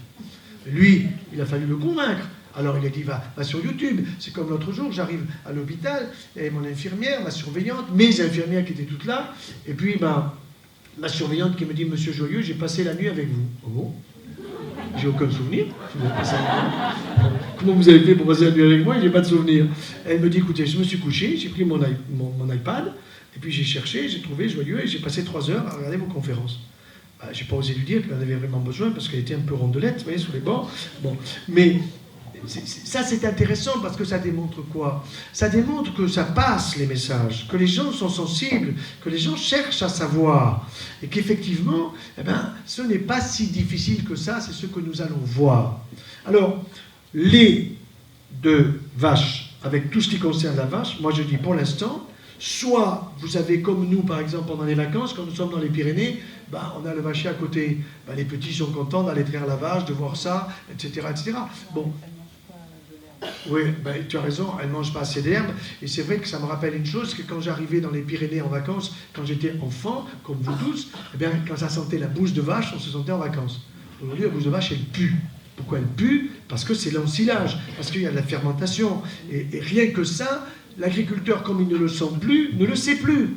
Donc, à nous de le leur dire à ces agriculteurs, de telle façon qu'ils remettent leurs vaches dans les champs, qu'ils remettent leurs chèvres, leurs moutons, etc., et que nous ayons des produits de qualité. Car l'agriculteur est le premier acteur de ma santé. Parce que soit il me donne des produits dégueulasses, il me rend malade, premier acteur de santé, soit il me donne des produits de qualité, agriculture biologique, agriculture biodynamique, et à ce moment-là, effectivement, c'est bon pour ma santé. Donc le premier acteur, c'est l'agriculteur, et c'est pour cette raison que ce que je propose pour l'avenir, parce qu'il faut réfléchir à l'avenir, eh bien, il faut qu'il y ait un ministère d'État chargé de la santé et de l'agriculture. Chargé de la... Alors on me dit c'est beaucoup. Mais oui, il y a qu'à mettre un type compétent, je sais pas moi je ne veux rien de tout ça, mais un type compétent, jeune, dynamique, qui en veut, qui a pigé, qui a mis ses mains dans de la terre avec des vers par rapport à une terre qui est morte, et qui sait tout ça, et ce gars-là, eh bien, il peut être aussi un ministre de la Santé, parce que santé et agriculture sont ensemble. Vous voyez ? Et ça, je pense que c'est l'avenir, et ça mûrit. Mais ça mûrit pas simplement dans ma tête, ça mûrit dans la tête de nous tous, de telle façon que ces choses-là se répercutent et que ça remonte pour que décisions se prennent dans le bon sens. Alors, dans ces produits laitiers, eh bien, il faut aller vers des choses que nous allons mastiquer. Ah, mastiquer, ça veut dire quoi ? Eh bien, ça veut dire que, figurez-vous, nous avons un palais des saveurs. Je n'aime pas utiliser le mot bouche. La bouche, c'est pour se rouler des pelles. D'accord ? Bon. Par contre, le palais des saveurs, c'est là, entre les deux oreilles, et c'est une merveille. Réfléchissons ensemble. Nous avons 6 glandes salivaires, parotides, sous-maxillaires et sublinguales. Elles fabriquent tous les jours plus que cette bouteille. C'est pas de la flotte, c'est de la salive. Et cette salive, ce sont des enzymes du goût. On en a encore découvert autour de l'an 2000, donc vous voyez, c'est récent. Et des enzymes de la digestion. Car si vous prenez un bon kiwi, une bonne pomme, un bon fromage, ce n'est pas votre estomac qui vous dit que c'est bon. C'est ici que ça se passe. C'est dans votre palais des saveurs. Or, ce palais des saveurs, c'est donc 6 glandes salivaires majeures, mais c'est 400 à 700 glandes salivaires microscopiques dans les joues. Pourquoi je dis 400 à 700 ? Parce qu'on n'est jamais arrivé à les compter au total, tellement il y en a. Mais ça nous permet d'avoir les joues humectées. Et figurez-vous que quand un malade a un cancer de la zone otorhinolaryngologique et qu'on lui fait des rayons, on la sèche. On la sèche. Ça veut dire qu'on assèche ses glandes salivaires. Ça veut dire qu'on fusille ces glandes salivaires qui sont dans les joues et que c'est une personne qui se promène avec une bouteille d'eau autour de lui en permanence, mais il a beau boire et boire et boire, ben, il n'a pas le goût des aliments. On ne se rend pas compte que notre palais des saveurs est une merveille absolue qui est destinée à notre santé et à notre plaisir. Plaisir et santé. Seulement, attention, vous avez des manipulations des goûts et des manipulations de l'odorat qui sont destinées à créer des addictions. Je donne un exemple. Il doit y avoir maintenant 4 ou 5 ans, une jeune femme, mini-jupe, mignonne, tout ça, elle me voit pour me dire « Monsieur Joyeux, je viens vous présenter le dernier yaourt pour la santé. » Ah bon ? Vous avez des preuves ? Bien sûr. Elle ouvre son ordinateur et puis elle me présente un diaporama extrêmement bien fait pour me présenter l'utilisation de ce yaourt fabuleux pour la santé qui a été testé chez la souris, chez le rat, chez le babouin, chez le cochon d'Inde. Je me suis dit, c'est moi le prochain. Bon, d'accord. Alors, elle présente tout ça, je l'écoute religieusement et puis à la fin, je lui dis, mais d'accord, mais moi qu'est-ce que je vais dire à mes patients pour leur santé ? Elle me dit, vous avez vu, on a étudié le poil de l'animal. Oui, j'ai vu. Et vous avez dit qu'il était plus doux. Vous avez fait des études sur la douceur du poil de l'animal. Je dis, mais nous, on n'en a pas trop quand même. Non, mais elle me dit, mais on a fait une extrapolation sur la peau. Et comme ça, on aura tous la peau douce. Bon. Je lui dis, la peau douce là ou là ? Elle me fait de la tête aux pieds. Ah d'accord. Alors j'écoute tout ça évidemment avec intérêt. Je lui dis, mais la peau douce de la tête aux pieds, donc il faut en prendre combien par jour ? Ah mais ça a été calculé. On a fait des extrapolations à partir des animaux. C'est 4 par jour. Un petit déjeuner, un repas de midi, un repas du soir. Et puis le prochain, le dernier, ça sera avant de se coucher. On va y mettre un petit peu de tryptophane, qui est un acide aminé, qui est un précurseur de la sérotonine, qui est un neuromédiateur pour faire dodo. Ah oui, alors dans le dernier, il faudra bien choisir. Non, mais on mettra une couleur spéciale. D'accord. Je dis, d'accord, mais en combien de temps je suis sûr que moi j'ai la peau douce et ma femme a la peau douce ? Eh bien, on a fait les calculs, hein. C'est 70 jours consécutifs. Ah bon, consécutif, 7 x 4, 28, 280 yaya, on a tout la peau douce. Formidable. Bon, et je dis d'accord, après 280 yaya, j'ai la peau douce. Et je m'arrête. Ah, alors là, elle prend une heure de deuil. Elle me dit non, faites surtout pas ça. Parce que vous allez flétrir en 10 jours. Non, alors moi, j'ai pas rigolé, hein. Très sérieux. Quand elle est partie, j'ai fait une lettre au patron du lobby auquel elle appartenait, parce que on m'a appris que ce yaourt était déjà passé à la télé.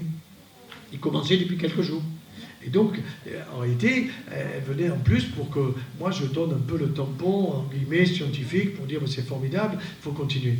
Et donc j'ai fait une lettre très courtoise, très polie, très scientifique au directeur général, en disant, monsieur, si vous laissez ça sur les télés, moi je vous fous un procès. 4 jours après qu'il ait reçu la lettre, ça disparaissait des médias. D'accord ? Bon, donc ça veut dire qu'il ne faut pas se laisser faire. Vous voyez ? Il ne faut pas se laisser faire. Et donc, il faut aller vers des fromages de chèvre et de brebis. Et je vous fais remarquer que le fromage de chèvre ou de brebis, que ce soit le roquefort, la tome de brebis ou le crottin de tout ce que vous voudrez, ça a du goût. Et parce que ça a du goût, eh bien ça va vous rassasier. Si vous achetez de la bûche, ben, la bûche, ils vous mettent pure chèvre, mais vous avez 20 à 25% de lait de vache dedans, ça ils ne vous le disent pas. Alors vous faites le bûcheron, je te prends une tranche, une autre tranche, une autre tranche, vous comprenez? Alors que si vous avez un vrai fromage de chèvre ou de brebis, vous prenez un quart par jour, ça suffit largement au niveau du calcium, parce qu'on vous dit que vous allez vous transformer en poussière. Ça c'est sûr, de toute façon, mais le plus tard possible. Vous allez avoir de l'ostéoporose, que des os, ostéoporose. Et l'ostéoporose, c'est quoi? Ben maintenant, on vous fait une ostéodensitométrie. Quel âge vous avez, madame? 48 ans. Ça se voit, hein? Oula. Vous allez avoir, vous n'avez pas des douleurs au dos? Un petit peu. À la hanche? Ah ben. Vous avez des fractures invisibles. Ah non, j'ai des collègues qui sont très forts. Ils arrivent à voir des fractures invisibles, surtout les rhumatologues. Invisibles. Je dis, mais comment tu fais pour voir des fractures invisibles? Non, mais il me dit, je suis spécialisé. Ah ouais, tu es spécialisé, mais comment tu les vois? Alors il me répond, je fais une ostéodensitométrie. Je dis, mais tu te fous de moi? L'ostéodensitométrie, c'est du jackpot. Je vais vous dire comment c'est paramétré. Vous avez la zone verte tout à fait en haut, personne n'y est. Personne. Même les plus grands sportifs, ils n'y sont pas. Puis ensuite, vous avez la zone jaune, puis vous descendez vers l'oranger, puis vous avez la zone rouge. Et en général, les gens se situent à la frontière, merci Jean-Claude, entre l'orange et le rouge. Pour le soja, nous étions récemment, il y a, je ne sais plus maintenant, 2 ou 3 mois, à Shanghai, j'étais invité pour des conférences. Eh bien, là-bas, nous nous sommes bien renseignés, j'en prends très peu. Ils prennent des salades de soja, c'est vrai. Mais nous, à partir du moment où on a supprimé le traitement hormonal substitutif de la ménopause, en disant attention, danger, ce qui était vrai, risque de cancer du sein, il a fallu tenir en laisse les femmes. Alors, quand vous les tenez en laisse, il faut leur proposer quelque chose. Alors, on va donner du yam, on va donner du soja. Et vous avez des femmes qui se sont gavées de lait de soja, du yaya de soja, de tofu, de ci, de ça, qui en prenaient tout le temps, en se disant comme ça, j'aurai pas de cancer. Et on en a vu arriver chez des femmes qui n'avaient pas d'autre cause que du soja en trop grande quantité. Alors, les phytoestrogènes dans les aliments sont utiles, notamment autour de la ménopause pour les femmes, mais tout au long de la vie, pour tous, pour fabriquer nos hormones, on a besoin de phytohormones, donc de végétaux. Il y en a dans tous les végétaux, mais en particulier dans tout ce qui est graines, et donc toutes les noix, noisettes, amandes en apportent de bonne qualité, en bonne quantité, accompagnées de bon calcium, de bons minéraux, magnésium, etc., et de très bons acides gras, en particulier la noix, qui est riche en oméga 3 et oméga 6 naturels. Alors, les autres graines, ce sont les légumineuses. Vous n'avez pas les mêmes phytoestrogènes dans le soja que dans les autres légumineuses, pois chiches, lentilles. Je vous conseille de les utiliser en les faisant tremper, germer. Voilà, ça c'est excellent et on est obligé de les croquer, ce qui est très important. C'est ça que je voulais dire aux hommes pour qu'ils le retiennent. Vous allez voir qu'ils vont le retenir très très très très fortement. Nous avons des enfants, 3 garçons, 3 filles, dont une est historienne, passionnée par son métier, mais dès qu'elle trouve des choses dans l'histoire qui concernent la nutrition, allô papa, quoi. Bon. Alors c'est elle qui m'avait trouvé la tisane de Richelieu. Le cardinal, son éminence, était tout le temps en retard dans les réunions publiques parce que ça fonctionnait très très lentement à la turque à l'époque. Vous voyez ce que je veux dire?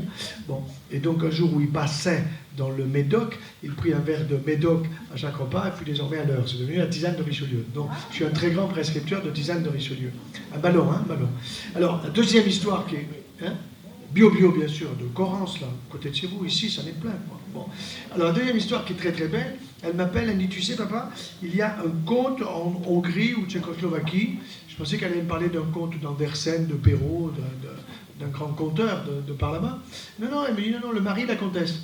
Ah bon, et alors? Eh bien, figure-toi que ce conte, il a honoré sa comtesse 7 fois en une seule nuit. Purée, oui madame, oui, oh, bien sûr. Vous vous dites comment il a fait le mec, quoi. Donc ça a été la question que j'ai posée immédiatement à ma fille. Je dis, mais ma chérie, dis-moi comment il a fait. Elle me répond, papa, il prenait des pois chiches al dente. Ah. Alors al dente, on a réfléchi tous les deux, ça veut dire cuisson à la vapeur douce, ça veut dire que quand vous avez la poignée de pois chiches dans le palais des saveurs, vous la mastiquez longuement, j'ai calculé 37 fois. C'est ce que disaient les Allemands. Pour faire l'extraction des phytohormones qui sont dedans, qui vont chatouiller les testicules de monsieur et les ovaires de madame, vous comprenez? Parce qu'il faut que la comtesse en prenne autant, hein, d'accord?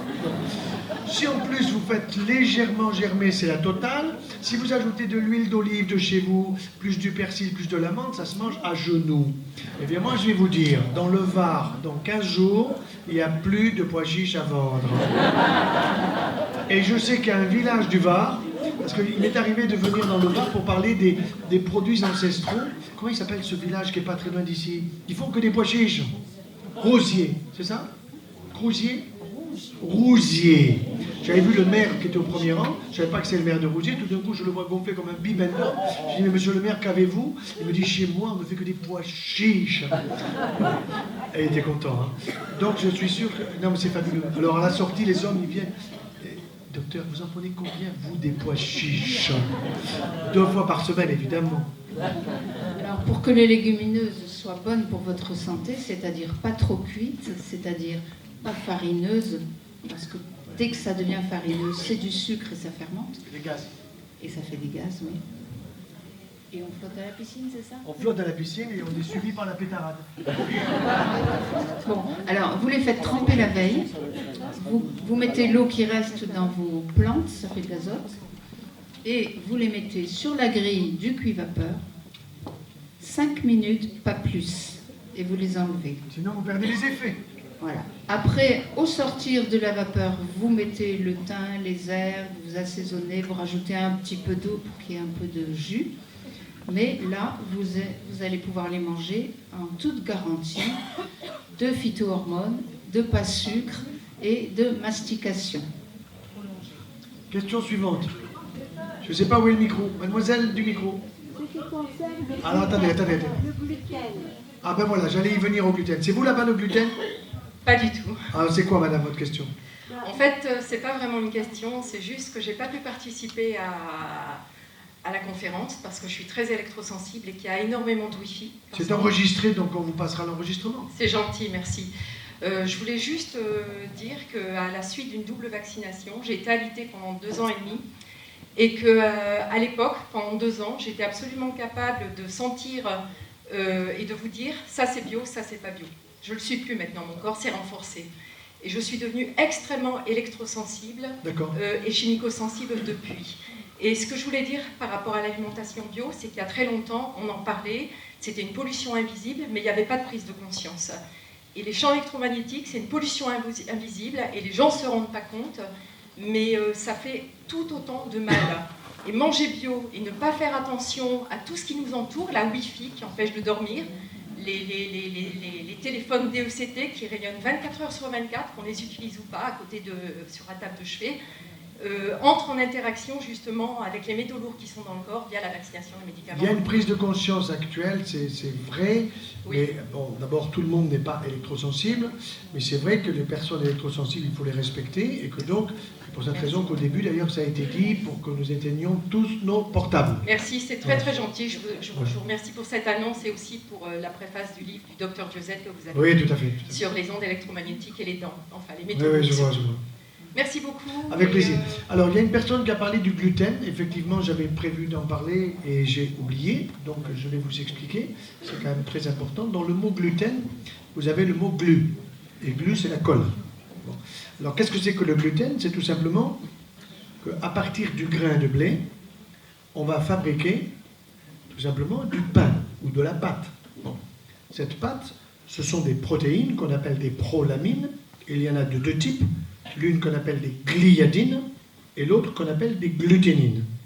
Les unes sont le cadre, je simplifie un petit peu le cadre, si vous voulez, qui font la structure, qui fait que quand un Italien ou un Français s'amuse à préparer une pizza, vous savez, en la faisant tourner, ben, elle va un peu loin, mais pas trop loin quand même, parce qu'elle est retenue par justement la fibre, si on peut dire, du gluten, qui est gliadine et gluténine.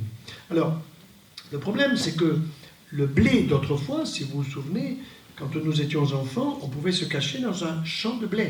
Parce que le champ de blé, il arrivait aux épaules des adultes. Aujourd'hui, le champ de blé, il arrive aux genoux. Bon. Pourquoi il arrive aux genoux? D'une part, parce que les ingénieurs agro ont trouvé, parce que c'est des types qui bossent, hein, ils ont trouvé des antifacteurs de croissance de la tige. C'est-à-dire que la tige qui montait haut, ils se sont dit ça fait beaucoup de paille. En plus, si jamais il y a un coup de vent, ça vous balance le champ de blé par terre. Donc, eh ben, il faut absolument réduire sa taille à hauteur. Mais en même temps, ils ont modifié la génétique du grain de blé. Ils ont modifié cette génétique, qui était à 14 chromosomes et qui est passée à 40. Le problème, c'est que quand vous avez ce grain de blé qui est devenu du pain et du gluten, quand vous l'avez dans votre palais des saveurs, il n'a pas bézef de goût, il n'a pas beaucoup de goût. 1, 2, 3, 4, je passe. Arrive dans l'estomac. L'estomac, il dit, moi, je ne connais pas. Moi, je ne connais pas, c'est de la colle, dégage. Ça arrive dans l'intestin. Dans l'intestin, ça crée de l'inflammation. Alors l'intestin, c'est quand même très intéressant, parce que vous avez des cellules intestinales qu'on appelle les entérocytes. Voici un entérocyte, en voici un autre. Ils sont collés par ce qu'on appelle des jonctions serrées. Normalement, la vie d'un entérocyte, c'est 4 jours. Ça veut dire qu'au bout de 4 jours, il a fini sa vie, il y en a un autre qui arrive. Bien. Mais il y a en permanence des jonctions serrées pour que ne passe à travers l'entérocyte que des choses de qualité. À partir du moment où vous avez de l'inflammation à cause du gluten de Monsanto, qu'est-ce qui se passe? Ça se dessert. La jonction serrée se dessert et à ce moment-là passent des cochonneries. Trop de calcium qu'on devrait trouver dans les déchets et qui vont vers mon fémur, lequel fémur dit « moi je n'en veux pas ». Alors mes collègues orthopédistes me disent « mais ferme-la, on a des prothèses de hanche, droite, gauche, genou, épaule, on est en train de mettre au point les coudes. » Vous voyez, non, moi je ne suis pas d'accord avec cette médecine. Je pense que le problème du gluten aujourd'hui va se résoudre de la façon suivante. Premièrement, il y a d'abord à peu près 1% grand maximum de la population qui est allergique au gluten. Allergique, ça veut dire que si vous êtes allergique au gluten, vous avez des troubles digestifs, vous n'êtes pas bien, vous maigrissez, vous êtes un peu anémique, le docteur sent cela et il vous dit « supprimez le gluten ». Ça veut dire le pain, les pizzas, les pâtes, les viennoiseries, les biscuits, le saucisson, parce que pour tenir le saucisson, il faut du gluten aussi. Il y en a là-dedans. Bon, donc, tous les produits industriels pratiquement en ont. Donc, il y a une véritable changement d'habitude alimentaire, et c'est en général féminin, surtout des femmes, mais maintenant on voit de plus en plus des hommes. En supprimant le gluten, 15 jours après, la femme vous dit « ma vie est transformée ». C'est pas psy, hein. C'est simplement qu'elle a viré quelque chose à laquelle elle est allergique. Alors, il y a maintenant beaucoup de gens qui ont de l'intolérance. Et on confond intolérance et allergie. D'autant plus qu'il y a une association qui est assez astucieuse, qui augmente le nombre de ses adhérents en disant et en faisant une assimilation allergie-intolérance. C'est-à-dire que beaucoup d'intolérants, ils les appellent allergiques. Ils ne sont pas allergiques. Ils sont intolérants à un mauvais gluten. Celui de Monsanto, et je vous rappelle que Monsanto, quand il vous vend son grain de blé, c'est pour une année. Ça veut dire que l'année après, il faut le racheter. Alors qu'avant, qu'est-ce qui se passait? Il ne se reproduit pas, oui. C'est un élément qui vit pour une année, si vous voulez. Et donc, alors qu'autrefois, eh bien, qu'est-ce qu'on faisait? Le paysan, il allait chercher les plus beaux grains de blé et il les ressemait. Vous avez 15 millions de femmes en âge d'être ménopausées en France. C'est la totale. Si toutes les femmes prennent un comprimé par jour de proténose, de bon vivant, etc., et en plus, il faut aller voir avant le dentiste pour qu'il vous fasse un panorama, pour vérifier que vous n'avez pas une dent qui déconne en haut ou en bas, parce que vous risquez d'avoir une ostéonécrose du maxillaire qui se soigne qu'avec de la morphine. Non, mais franchement. Et ça, ils veulent nous l'injecter au niveau européen. Et moi, je pense qu'il faut le donner aux mecs du Conseil constitutionnel. Il faut que tous ils s'en prennent un. Ils sont tous plus de 80 balais. Bon, donc voilà. Mais qui nous en piquent pas avec ça, quoi. Bon. Donc, ça veut dire que nous devons un peu nous méfier. C'est comme, je vous fais le taux de cholestérol. Oui. Alors, récemment, je voyais une dame, c'était avec toi hier, elle avait 2,70. Alors, elle me dit, tu sais, ils veulent que je prenne des statines. Je dis non, tu ne prends pas de statine, tu vas manger plus de fruits, plus de légumes, tu vas réduire les produits animaux et ton taux de cholestérol, il va tomber tranquillement. Seulement, comme ils ont paramétré le taux à 2, en disant que 2 est normal, dès que vous avez 2,10, ils sont le toxin, il faut que vous preniez évidemment une statine. Non, pas de statine, sauf si vous avez une hypercholestérolémie familiale, d'origine génétique, avec un taux de cholestérol qui monte à 5,6. Là, oui, il vous le faut. Ça, c'est 0,001% de la population. Seulement, quand ils sont ce médicament qui coûte à peau des fesses pour l'autorisation de mise sur le marché qu'on appelle l'AMM, pour obtenir une AMM, il faut banquer. des sommes très importantes. Donc c'est un investissement. Donc il faut retrouver son investissement. Ça veut dire que je ne vais pas donner des statines simplement à 4 pelés et 3 tondus. Je vais donner des statines à tout le monde. Vous comprenez? En mettant le taux de cholestérol à 2, eh bien tous ceux qui sont un tout petit peu au-dessus de 2, ben, je vais les leur mettre. Voilà. Autre chose, vitamine D, on est dans le Var. Alors peut-être qu'aujourd'hui il n'y a pas eu trop de soleil, mais d'une manière générale, du soleil dans le Var, donc d'une pipe, il y en a. J'étais récemment au Maroc et je leur ai expliqué pourquoi je suis contre la burqa. Pour des raisons de santé publique. Parce que quand vous avez la burqa, il n'y a plus de soleil. Donc vous êtes en 40, ils étaient vachement contents, ils avaient un argument contre la burqa. Un argument scientifique, c'est pas un argument religieux, vous voyez. Bon, écoutez, la vitamine D, c'est important. Alors, ils vous la paramètrent à 40. Et vous vous trouvez à 35, à 32. Mais bien sûr, il y en a dans le jaune d'œuf, il y en a dans les poissons, les fruits de mer. Il y en a surtout que le soleil, quand je le prends, me permet de fabriquer 90% de la vitamine D. Alors, il ne s'agit pas de bronzer à poil, il s'agit simplement de bronzer le visage et les bras dénudés. 30 minutes, 2 fois par semaine, dans le Var. Pensable. Au Maroc, ils veulent filer de la vitamine D à tout le monde. Ils ont du soleil presque la nuit. Vous voyez? Bon, donc, c'est impensable. Donc, là aussi, c'est quoi? C'est des business qui sont là pour nous faire consommer et pour nous rendre malades. Parce que quand vous avez trop de vitamine D, ben, vous ne le voyez pas dans le dosage. Parce que le trop de vitamine D n'apparaît pas dans le sang. Il va se stocker dans vos muscles, dans vos tendons. Alors, j'ai mal aux muscles, j'ai mal aux tendons, n'ai-je pas une fibromyalgie, n'ai-je pas... Qu'est-ce qui se passe dans mes muscles et mes tendons? Tout ça, ce sont des excès de vitamine D. Or, ça, on ne le dit pas au toubib, on ne le dit pas aux médecins. Et c'est vrai que mes collègues, ils sont débordés de travail parce que, ben, évidemment, quand vous gagnez 23 € pour voir un patient, si vous voulez faire nourrir votre famille, ben, il vous faut voir des malades. Bon, donc vous n'avez pas trop le temps de discuter, et à ce moment-là, vous prescrivez. Vous allez en maison de retraite. Vous avez remarqué d'abord que le code, il est à l'intérieur. On le donne qu'au personnel. On ne donne pas aux pensionnaires, parce qu'ils veulent tous se casser. Hein. Bon. Quand ils arrivent, on leur offre un plumier. Dans le plumier, vous avez lundi, mardi, mercredi, jeudi, 8h, 10h, midi, etc. Et là-dedans, il y a des pilules. Alors, il y en a pour les yeux, pour les oreilles, pour le trou de balle, il y en a pour les hémorroïdes, il y en a pour tout. Bon, c'est affolant. Et ça, c'est quoi? C'est que le business des labos. Et puis, si jamais il y a une petite larme parce que le petit-fils, il n'a pas appelé, ah, il y a une déprime.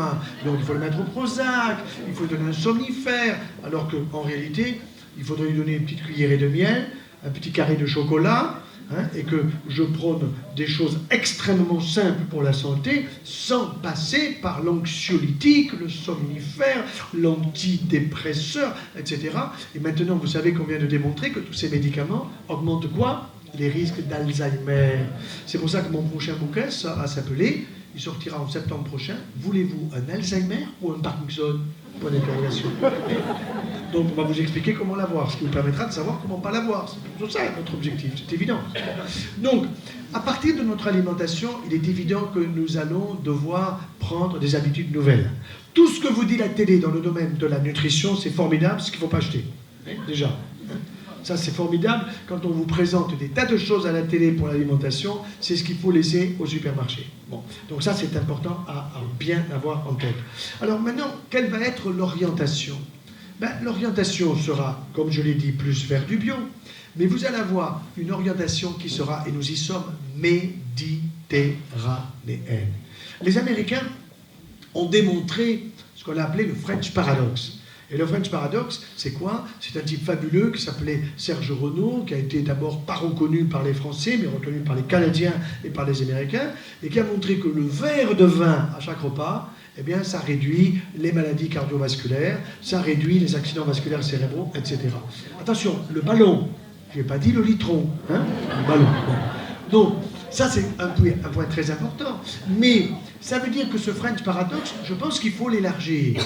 Il faut l'élargir parce que si vous réfléchissez bien aux produits du pourtour de Mare Nostrum, de la mer Méditerranée, il y a tout ce qu'il faut. Vous avez des fruits, vous avez les légumes, vous avez les légumineuses, vous avez le soleil, vous avez l'huile d'olive. Malheureusement, les oliviers cette année ont été fatigués, mais certainement par une agriculture productiviste absolument scandaleuse. Vous avez aussi les abeilles, le miel, la propolis, la gelée royale, des produits d'excellente qualité. Et puis, les produits de la mer, que vous saurez faire cuire avec la cuisson à la vapeur douce. Donc, nous avons tout ce qu'il faut, avec une orientation plutôt vers le végétal, non pas en devenant un vegans. Attention, vous avez des gens qui deviennent des talibans du végétal. Ils ont tellement consommé de produits animaux qu'ils ont pigé, et tout d'un coup, ils se mettent aux produits végétaux. Alors, j'ai été un petit peu attaqué, mais ça ne me gêne pas, parce que ça permet de répondre aux questions. Une fois, une dame m'écrit, parce que j'ai dit, les végétaliens sont des emmerdeurs. Ils coûtent cher, ils font pas de bébé, ils ont la libido dans les chaussettes, bon, ils sont déprimés, ils sont anémiques, bon, ils meurent avant tout le monde, donc c'est débile. Alors, je les appelais les emmerdeurs. Alors un jour, il y a une dame qui m'écrit, et elle avait signé sur l'enveloppe l'emmerdeuse. Du coup, j'ai ouvert tout de suite. Bon. Donc, et elle me disait, moi je vais très bien, et je suis une végane. Bon. Heureusement, elle a mis son téléphone, donc je l'ai appelée. Et je l'ai remerciée pour son courrier, et je lui ai dit, mais madame, depuis quand vous êtes végétalienne? 6 mois. Mais bien sûr, depuis 6 mois, elle a des réserves. Elle a des réserves dans son foie, elle a des réserves dans son système nerveux, elle a des réserves dans son corps qui fait qu'elle peut vivre sans problème pendant une année. Nous avons des réserves. Vous savez, la cigale et la fourmi, c'est quoi? Eh bien, par exemple, l'été, quand vous avez le soleil, vous prenez la dose de vitamine D pour l'hiver. Ça, c'est quand même quelque chose d'absolument génial. Et vous n'avez pas besoin, l'hiver, de vous faire doser la vitamine D si vous en avez pris correctement pendant l'été. Alors, je vais vous dire ce que je prends, moi. Moi, quand j'étais gosse, je prenais du café au lait. Hein. J'ai pris d'abord du chocolat au lait, puis quand on arrivait à un certain âge, c'était du café au lait. Et puis, non, moi, je vais vous dire ce que je prends, c'est un chocolat, pas au lait. Je prends un chocolat à 70% qui est bio. J'y mets pratiquement 2 cuillerées à soupe dans un grand bol. Hein. Puis ensuite, j'ajoute de l'eau, bien sûr, chaude. Je touille tout ça. Et ça, quand ça commence à refroidir, parce que c'est un petit peu fort, hein, je mets du miel pour le sucrer. Et ça, c'est un vrai régal. Ensuite, il m'arrive de prendre un petit café, tout simplement, après le repas de midi, bien sûr, avec un petit carré de chocolat. Vous voyez ce que je veux dire? Bon. Donc, maintenant, au petit déjeuner, vous pouvez prendre du thé, du thym, du romarin, des tisanes, de ce que vous voudrez. Mais le café au lait, surtout avec le lait d'aujourd'hui, non, c'est la fin. Question suivante, madame, monsieur, madame. J'avais une question au niveau de l'eau que vous buvez et par rapport aussi à la cuisson douce, à vapeur douce. Quelle eau vous utilisez? Alors, chez nous à Montpellier, on avait un maire qui s'appelait Fraîche. Il est mort, mais il est toujours vivant. En ce sens qu'il y a eu tellement d'idées que les idées continuent. Mais l'eau de Fraîche n'était pas très bonne. C'est pas sa faute. Hein. Elle n'était pas très bonne, donc nous la filtrons. Nous la filtrons avec un filtre à osmose inverse qui doit coûter dans les 1000 €, mais ça vous évite d'aller acheter de l'eau en bouteille qui coûte finalement assez cher, d'autant que c'est des bouteilles qui sont en plastoc avec le soleil, etc. Donc c'est pas bon. Alors c'est vrai qu'il y a aujourd'hui un business autour de la flotte, il faut faire un peu attention. Alors on vous propose l'eau Kangen qui coûte quand même 2 ou 3 fois plus, en vous disant c'est une eau avec un pH qui est alcalin, parce qu'il ne faut pas que votre corps soit trop acidifié. Alors là-dessus, il faut faire très attention. Il y a des confusions qui sont simples à piger. Quand je prends un citron, par exemple, vous me dites qu'il est acide au niveau du goût. En réalité, il est acide au niveau du goût, mais il n'est pas acidifiant au niveau de mon corps. Il est alcalinisant, donc il est bon pour mon corps. D'accord? Bon. Alors, quand on dit équilibre acido-basique, notre pH sanguin, il varie exactement entre 7,42 et 7,46. Un chouïa. Bon. Pourquoi il varie un chouïa? Parce que nous avons des systèmes tampons absolument bien faits. Un, la respiration. Je peux augmenter ou réduire ma respiration pour réduire si j'ai trop d'acidité ou trop d'alcalinité. J'ai mes reins qui vont me permettre d'avoir des urines un peu plus acides. Si j'ai trop d'acide dans mon corps, le rein va éliminer. J'ai la sueur, mais j'ai aussi les globules rouges qui jouent un rôle très important. Donc, pour notre système pH acido-basique, notre équilibre acido-basique, je n'ai aucun souci, sauf quand je suis en train de mourir. Alors là, quand je suis en train de mourir, je prends un yaya, ça va m'augmenter mon acidification. Je le demanderai aux fraises parce que j'aime bien la fraise, et j'aurai le syndrome des petites ailes. Vous voyez ce que je veux dire? Pour partir avec un yaya. Donc quand Danone dit joyeux, il dit que le yaourt il tue. Non, j'ai jamais dit ça. J'ai dit que c'était un cadeau la veille du départ dans l'au-delà. Un cadeau. D'accord? Question suivante. Monsieur là-bas, on vous porte le micro. Ah, excusez-moi. Encore 3 questions et puis on va au dodo. Hein. Oui, bonsoir. Je voulais savoir si vous avez des conseils à propos de l'insulinothérapie d'une petite de 3 ans. Et est-ce que vous pensez de la pratique de l'unirothérapie et des Urino. Urino, oui. Pour la petite? Non, l'insulinothérapie pour la petite. D'accord. Et après, ce que vous en pensez de l'unirothérapie et la pratique des jeunes. D'accord. Première chose, les cellules de notre pancréas, nous les refaisons à peu près tous les 3 mois. S'il m'arrivait qu'une de mes petites filles, de mes petits garçons, se retrouve avec un problème de diabète de l'enfant, premièrement, je vais rechercher s'il y a de la génétique dans la famille. C'est-à-dire le papa, le grand-père, quelqu'un, tonton, quelqu'un qui a eu un diabète à l'âge de l'enfance et qui est donc un diabète peut-être d'origine génétique. Mais en admettant même que ce diabète soit d'origine génétique, dès que je saurai cela, je vais changer les habitudes alimentaires de cet enfant. Je vais lui supprimer évidemment tous les sucres simples. Donc le pain, terminé. Il va passer à soit du pain complet, soit à des tartines de sarrasin, etc., ce que je vous disais. Ensuite, je ne vais plus donner des compotes. Je vais lui donner des fruits frais, de saison, avec comme sucre le fructose. Comme miel, je lui donnerai du miel d'acacia, parce que le fructose en est fruit, tout à fait, du miel d'acacia ou du miel de châtaignier. Bon. Et je ferai tout pour que cet enfant, au fond, j'essaye de stimuler son pancréas dans ce qui peut rester de fonctionnel en essayant de voir comment baisser la dose d'insuline. Parce que plus je vais baisser sa dose d'insuline, ça veut dire que moins j'apporte de sucre pour stimuler son pancréas et que peut-être avec des sucres complexes ou des sucres comme le fructose des fruits ou bien de la pomme de terre pas trop cuite, ou de la carotte des cuissons à la vapeur douce, eh bien à ce moment-là, peut-être que je vais récupérer un petit peu de fonction pancréatique. Donc ça, c'est du boulot. Hein. Je suis actuellement une petite fille qui doit avoir 7-8 ans, de la région de Toulouse. Je ne l'ai pas vue, mais je suis en contact avec les papas et la maman. Et ça a l'air de se passer pas trop mal dans la baisse du taux d'insuline. Hein. Le problème, c'est que cet enfant, ça fait 3-4 ans que les parents auraient dû en parler, mais vous savez, ils vont à l'hôpital, c'est un diabète d'origine génétique, donc c'est insuline à vie, et puis bon, on y va pour les protocoles. La deuxième question, c'était l'urinothérapie. Je ne suis pas d'accord avec l'urinothérapie, même si nous avons des urines qui sont stériles. Les urines, normalement, sont stériles. Il n'y a pas de globules blancs, il n'y a pas de germes, elles sont belles, au sens où elles n'ont pas de mauvaise odeur, et elles sont relativement transparentes. Alors, il y a eu un moment des modes un peu spéciales quand même, parce que, bon, je vais uriner là-dedans, puis je vais boire mes urines. Non, arrêtez-moi ça. Prenez par contre un bon rosé de Provence. Vous voyez, je pense que ça, c'est bien meilleur pour la santé que l'urinothérapie. Et puis, alors le jeûne, oui, votre question était intéressante aussi sur le jeûne, avec un accent circonflexe sur le U.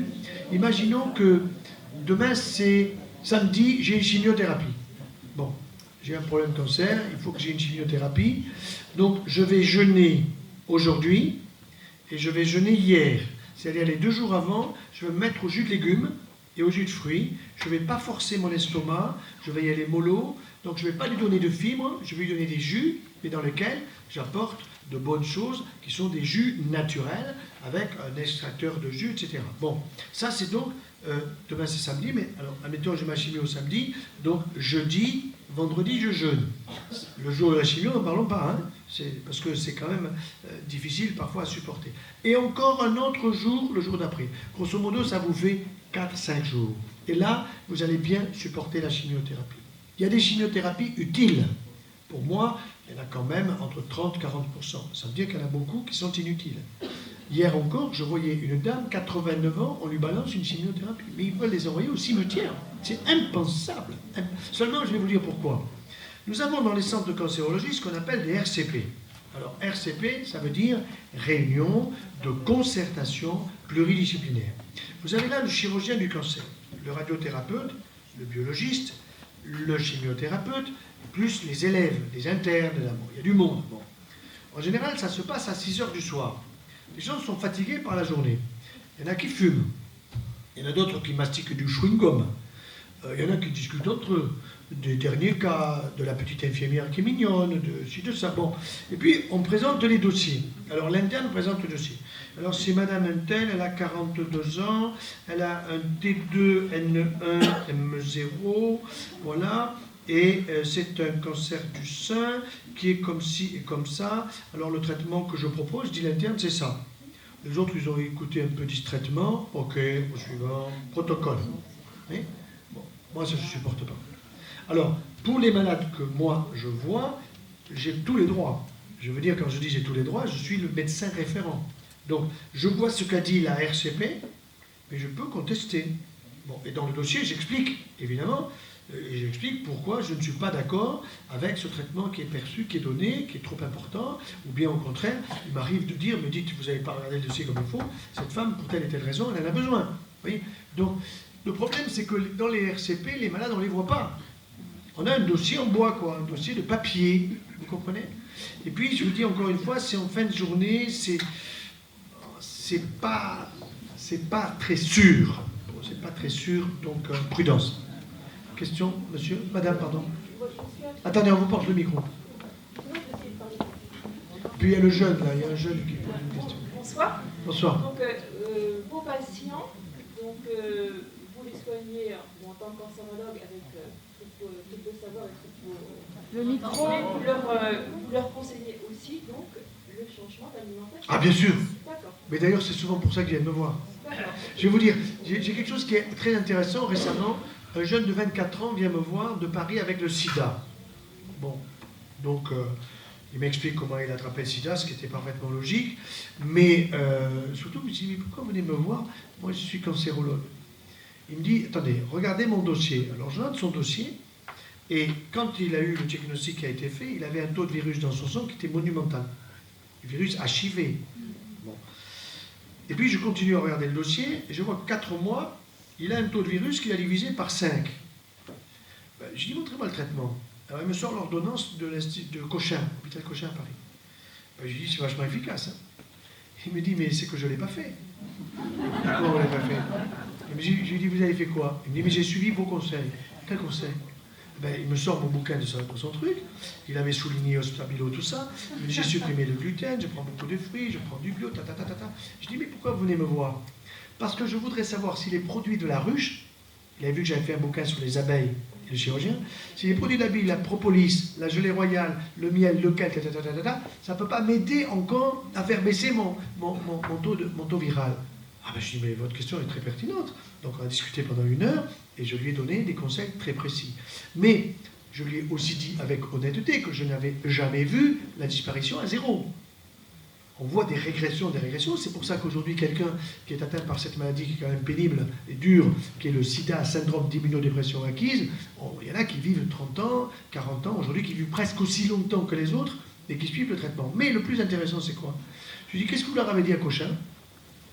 Je leur ai dit que j'avais suivi le traitement. Ça veut dire qu'il a été coché comme ayant suivi le traitement efficace. Vous comprenez? Bonsoir et merci. Avec plaisir. J'aimerais vous poser une question. Qu'est-ce que vous aurez à répondre à de grands anatomistes comme Owen ou Charles Darwin qui explicitent clairement que l'être humain est une espèce frugivore de par l'anatomie comparée, donc qu'il serait fait pour se nourrir essentiellement de fruits et de légumes crus? Oui, alors, attention, j'aime pas trop le mot cru, je vais dire pourquoi, parce qu'on m'a accusé d'être crudivoriste, donc j'ai d'être dans une secte crudivoriste. Je préfère dire que je mange un fruit frais que cru. Maintenant, quand une mamie vient me voir et me dit, vous savez, docteur, moi, tous les soirs, je fais avec beaucoup d'amour une petite compote de pommes à mon mari. Comment vous la faites? Elle m'explique. Eh ben, je dis, madame, vous serez veuve avant tout le monde. Mais oui, parce que qu'est-ce qu'elle fait? Avec beaucoup d'amour, elle fait une connerie. C'est-à-dire qu'elle fusille la bonne chose qu'il y a dans la pomme. Donc, son mari bouffe que du sucre. Vous comprenez? Voilà. Mais c'est, en le disant avec humour, bon, le lendemain, elle va écraser la pomme fraîche, quoi. Mais pas crue. Parce que si vous dites cru, vous êtes crudivoriste. Si vous êtes crudivoriste, bon, vous êtes un peu sectaire, vous mangez tout cru. Tout. C'est ce que faisait Jean Seignalé. Mais pour être très clair, Jean Seignalé C'était à peu près un 15 juin. Il devait venir dîner à la maison vers le 28 ou 29. Et il m'appelle, il me dit, Henri, viens vite, il faut que tu m'opères du foie. Qu'est-ce que tu as? Il me dit, j'ai un cancer. Alors j'arrive, je vois son scanner. Son scanner montrait son foie était malheureusement atteint partout, donc il n'y avait rien à faire sur le foie. Je lui dis, mais Jean, ton pancréas n'est pas joli. Alors on a fait un petit prélèvement sur le foie, qui nous a répondu métastase d'un cancer du pancréas. Mais j'ai compris après, peu de temps après, c'est que comme il était crudivoriste, qu'il mangeait tout cru, que c'était un fin gourmet, qu'il aimait bien la viande rouge, bon, qu'est-ce qu'il faisait? Il faisait venir d'Allemagne des comprimés de ce qu'il croyait être des enzymes pancréatiques pour protéger son pancréas, mais je les ai fait analyser après, c'était des pré-enzymes. Ça veut dire que si c'était des pré-enzymes, ces pré-enzymes boostaient son pancréas à fond, il prenait 8 comprimés par jour de ces pré-enzymes, et en l'espace de 15 ans, il s'est fabriqué un cancer pancréatique. Il l'a pigé trop tard, il est mort vers le 13 juillet, alors qu'il m'avait appelé autour du 14 ou du 15 juin. Donc il faut faire très attention avec cette histoire du crudivorisme.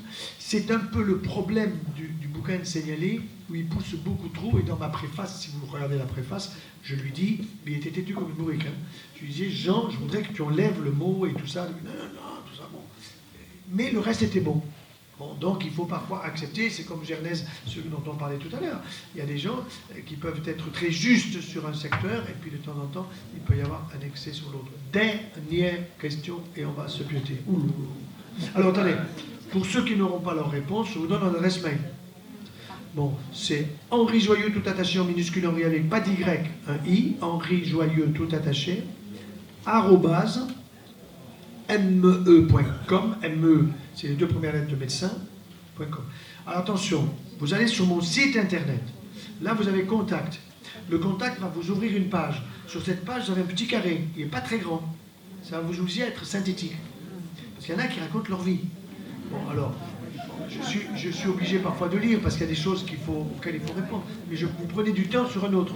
Vous comprenez? Alors, si parfois il me manque une info, je réponds en disant, mais vous avez oublié de me mettre votre âge. Parce que si vous avez 30 ans ou 80, c'est pas la même chose. Et aussi de me mettre le diagnostic, la question que vous posez, d'être assez précis. Donc, le carré n'est pas très grand, c'est fait exprès. Et la lettre, oui. Alors voyons, qui reçoit ma lettre gratuitement toutes les semaines? Oui, c'est ça, c'est à peu près un quart. Alors, je vais vous dire, comment vous pouvez la recevoir, c'est toujours gratuit. Vous êtes 308 000 à la recevoir toutes les semaines. C'est pas compliqué. Vous allez sur mon site internet, vous tapez professeur-joyeux.com. Là, vous allez voir lettres. Vous pouvez vous abonner, tout simplement, c'est gratuit, en donnant votre adresse mail. Alors, ce qu'il y a, c'est qu'il y a des gens qui lisent la lettre. Alors, ils disent, c'est chouette, ils se l'envoient à leurs copains, à leurs copines. Non, ne l'envoyez pas. C'est-à-dire, va sur le site, abonne-toi et tu vas recevoir la lettre. Alors au début, si vous abonnez par exemple la semaine prochaine, vous allez recevoir 2 lettres par semaine. Vous rattrapez les autres. Parce que ça fait 1 an que j'envoie des lettres toutes les semaines, devant en être donc à peu près la 52 ou 53e lettre. Dans le train tout à l'heure, j'ai fait la prochaine, donc qui est validée, donc qui va passer la semaine prochaine. Puis ensuite, je vais vous faire parler encore 2 fois le foie, puis le cerveau, puis l'hypophyse, puis la rate, puis les vertèbres, puis les muscles, les testicules de monsieur, les ovaires de madame, tout ça, je vais les faire parler. Et c'est très amusant parce que je m'amuse, franchement, je m'amuse. En écrivant, je fais parler l'organe. Vous voyez ? Je fais parler l'organe, donc je vais faire parler l'ovaire, le testicule, etc. Là, on va se marrer. Bon, alors la question, oui, c'était par là. Qui c'est qui a le micro? Ah, c'était Fanny. C'est Fanny, c'est ça? Ah bon, alors allons-y. Bonjour. En fait, tout à l'heure... Bonsoir. Oui, bonsoir. Tout à l'heure, vous avez parlé de l'allaitement. Mais moi, ce que je voudrais savoir, c'est la suite de l'allaitement. Moi, ma fille, je l'ai allaitée presque jusqu'à 2 ans. Bravo. Mais bon, on m'a mis la pression pour que j'arrête, on doit le dire. Ce que je voudrais savoir, c'est après l'allaitement, j'ai commencé à prendre quand même des laits pour le petit déjeuner, des laits maternisés bio en poudre de vache. Pas que j'étais anti-vache, parce que bon, je ne suis pas très cultivée en la matière. Oui. C'est juste que maintenant, j'aimerais bien avoir les bons conseils. Qu'est-ce que je devrais lui donner maintenant? Elle a 2 ans et demi, et je donne des yaourts, des choses comme ça. De brebis. C'est les derniers. Oui, brebis, mais pas tous les jours. Oui. Alors, Le yaourt de brebis, vous lui en donnez un demi et vous coupez des fruits dedans, par exemple. Hein, parce Elle que... est très laitage, elle est très fromage, elle est très... Oui, mais ça, c'est une addiction. C'est une addiction. Ça devient une addiction. Oui, donc il faut réduire, vous coupez en mettant des fruits dedans. Et le lait, vous lui faites tester un petit peu des laits végétaux, hein, comme je l'ai dit tout à l'heure. Alors, elle est grande, donc amandes, noisettes, elle n'aura pas de problème. Les bébés plus petits, je conseille aux mamans de donner du lait de châtaigne le soir, parce que c'est plus léger. Donc, si un jour elle est un peu barbouillée, vous donnez du lait de châtaigne à la place, ça sera plus léger. En fait, il faut aller vers d'autres calcium que les... C'est de meilleures sources de calcium, et puis c'est du végétal. Alors, évidemment, pas de soja, on vous l'a dit déjà. Et on peut passer aux protéines le matin. Et où? Protéines autres. Oh ben oui, à son âge, oui. Vous commencez à lui donner un œuf coq, et puis tout doucement, vous allez lui donner un peu de poisson blanc, cuit vapeur, un peu de C'est une poulet. question perso en même temps, mais c'est une question aussi en général, parce que je pense qu'on devrait tous aller vers ce Oui. genre d'alimentation. Oui. Vous lui donnez de temps en temps des légumineuses, des noix, noisettes. Et pas de Nutella. Alors, pour vacciner les gens contre le Nutella, je vais vous dire, il faut leur donner la formule. Oui, c'est 2 secondes, sinon je vais oublier. Bon, pour le Nutella, je vous donne la formule. Vous avez du chocolat, du beurre, de l'huile de palme, dégueulasse. Vous avez des noisettes, vous avez du sucre. Quand vous avez tout ça, on ajoute du carbamide. Le carbamide, les étudiants en médecine savent ce que c'est. C'est ce que nous urinons. Alors un jour, je vois une maman qui me disait, hey, docteur, pour Noël, ma fille a voulu que je lui offre un gros pot de Nutella. Vous savez, les gros pots là. J'ai dit, vous l'avez fait? Ça fait plaisir. Noël, petit Jésus, conneries, quoi. Bon, alors. Et alors, pourquoi vous m'en parlez? Parce qu'elle n'en veut plus. Et pourquoi elle n'en veut plus? Parce qu'elle vous a écouté sur YouTube. Et qu'est-ce qu'elle a entendu? Elle m'a dit, maman, je ne veux plus de Nutella, il y a du pipi dedans. J'ai dit, madame, votre fille, elle vous a appris quelque chose. Vous pouvez balancer le pot de Nutella, il vaut que dalle. Oui, je voulais ajouter que pour les enfants, je viens de sortir en librairie un livre que j'ai écrit spécialement pour eux, dont je parlerai demain matin à 10h avec ma mini, je cuisine en chantant pour ma santé, et qui est un parcours pédagogique d'apprentissage de la nutrition pour les enfants, avec aussi une partie pratique et des recettes, des conseils, des petits personnages, les chansons, les comptines avec un CD à la fin. C'est vraiment un outil pédagogique, mais qui est destiné aux enfants, mais aussi aux parents derrière. Il y a les bases essentielles de la nutrition.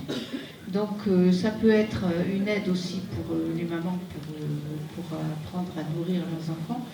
Et voilà, donc j'en parlerai demain matin si ça peut vous intéresser.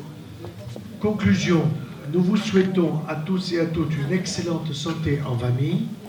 Si vous n'arrivez pas à vous endormir, le petit carré de chocolat entre la gencive et la joue, et vous allez faire de bons rêves. Bonne santé à tous.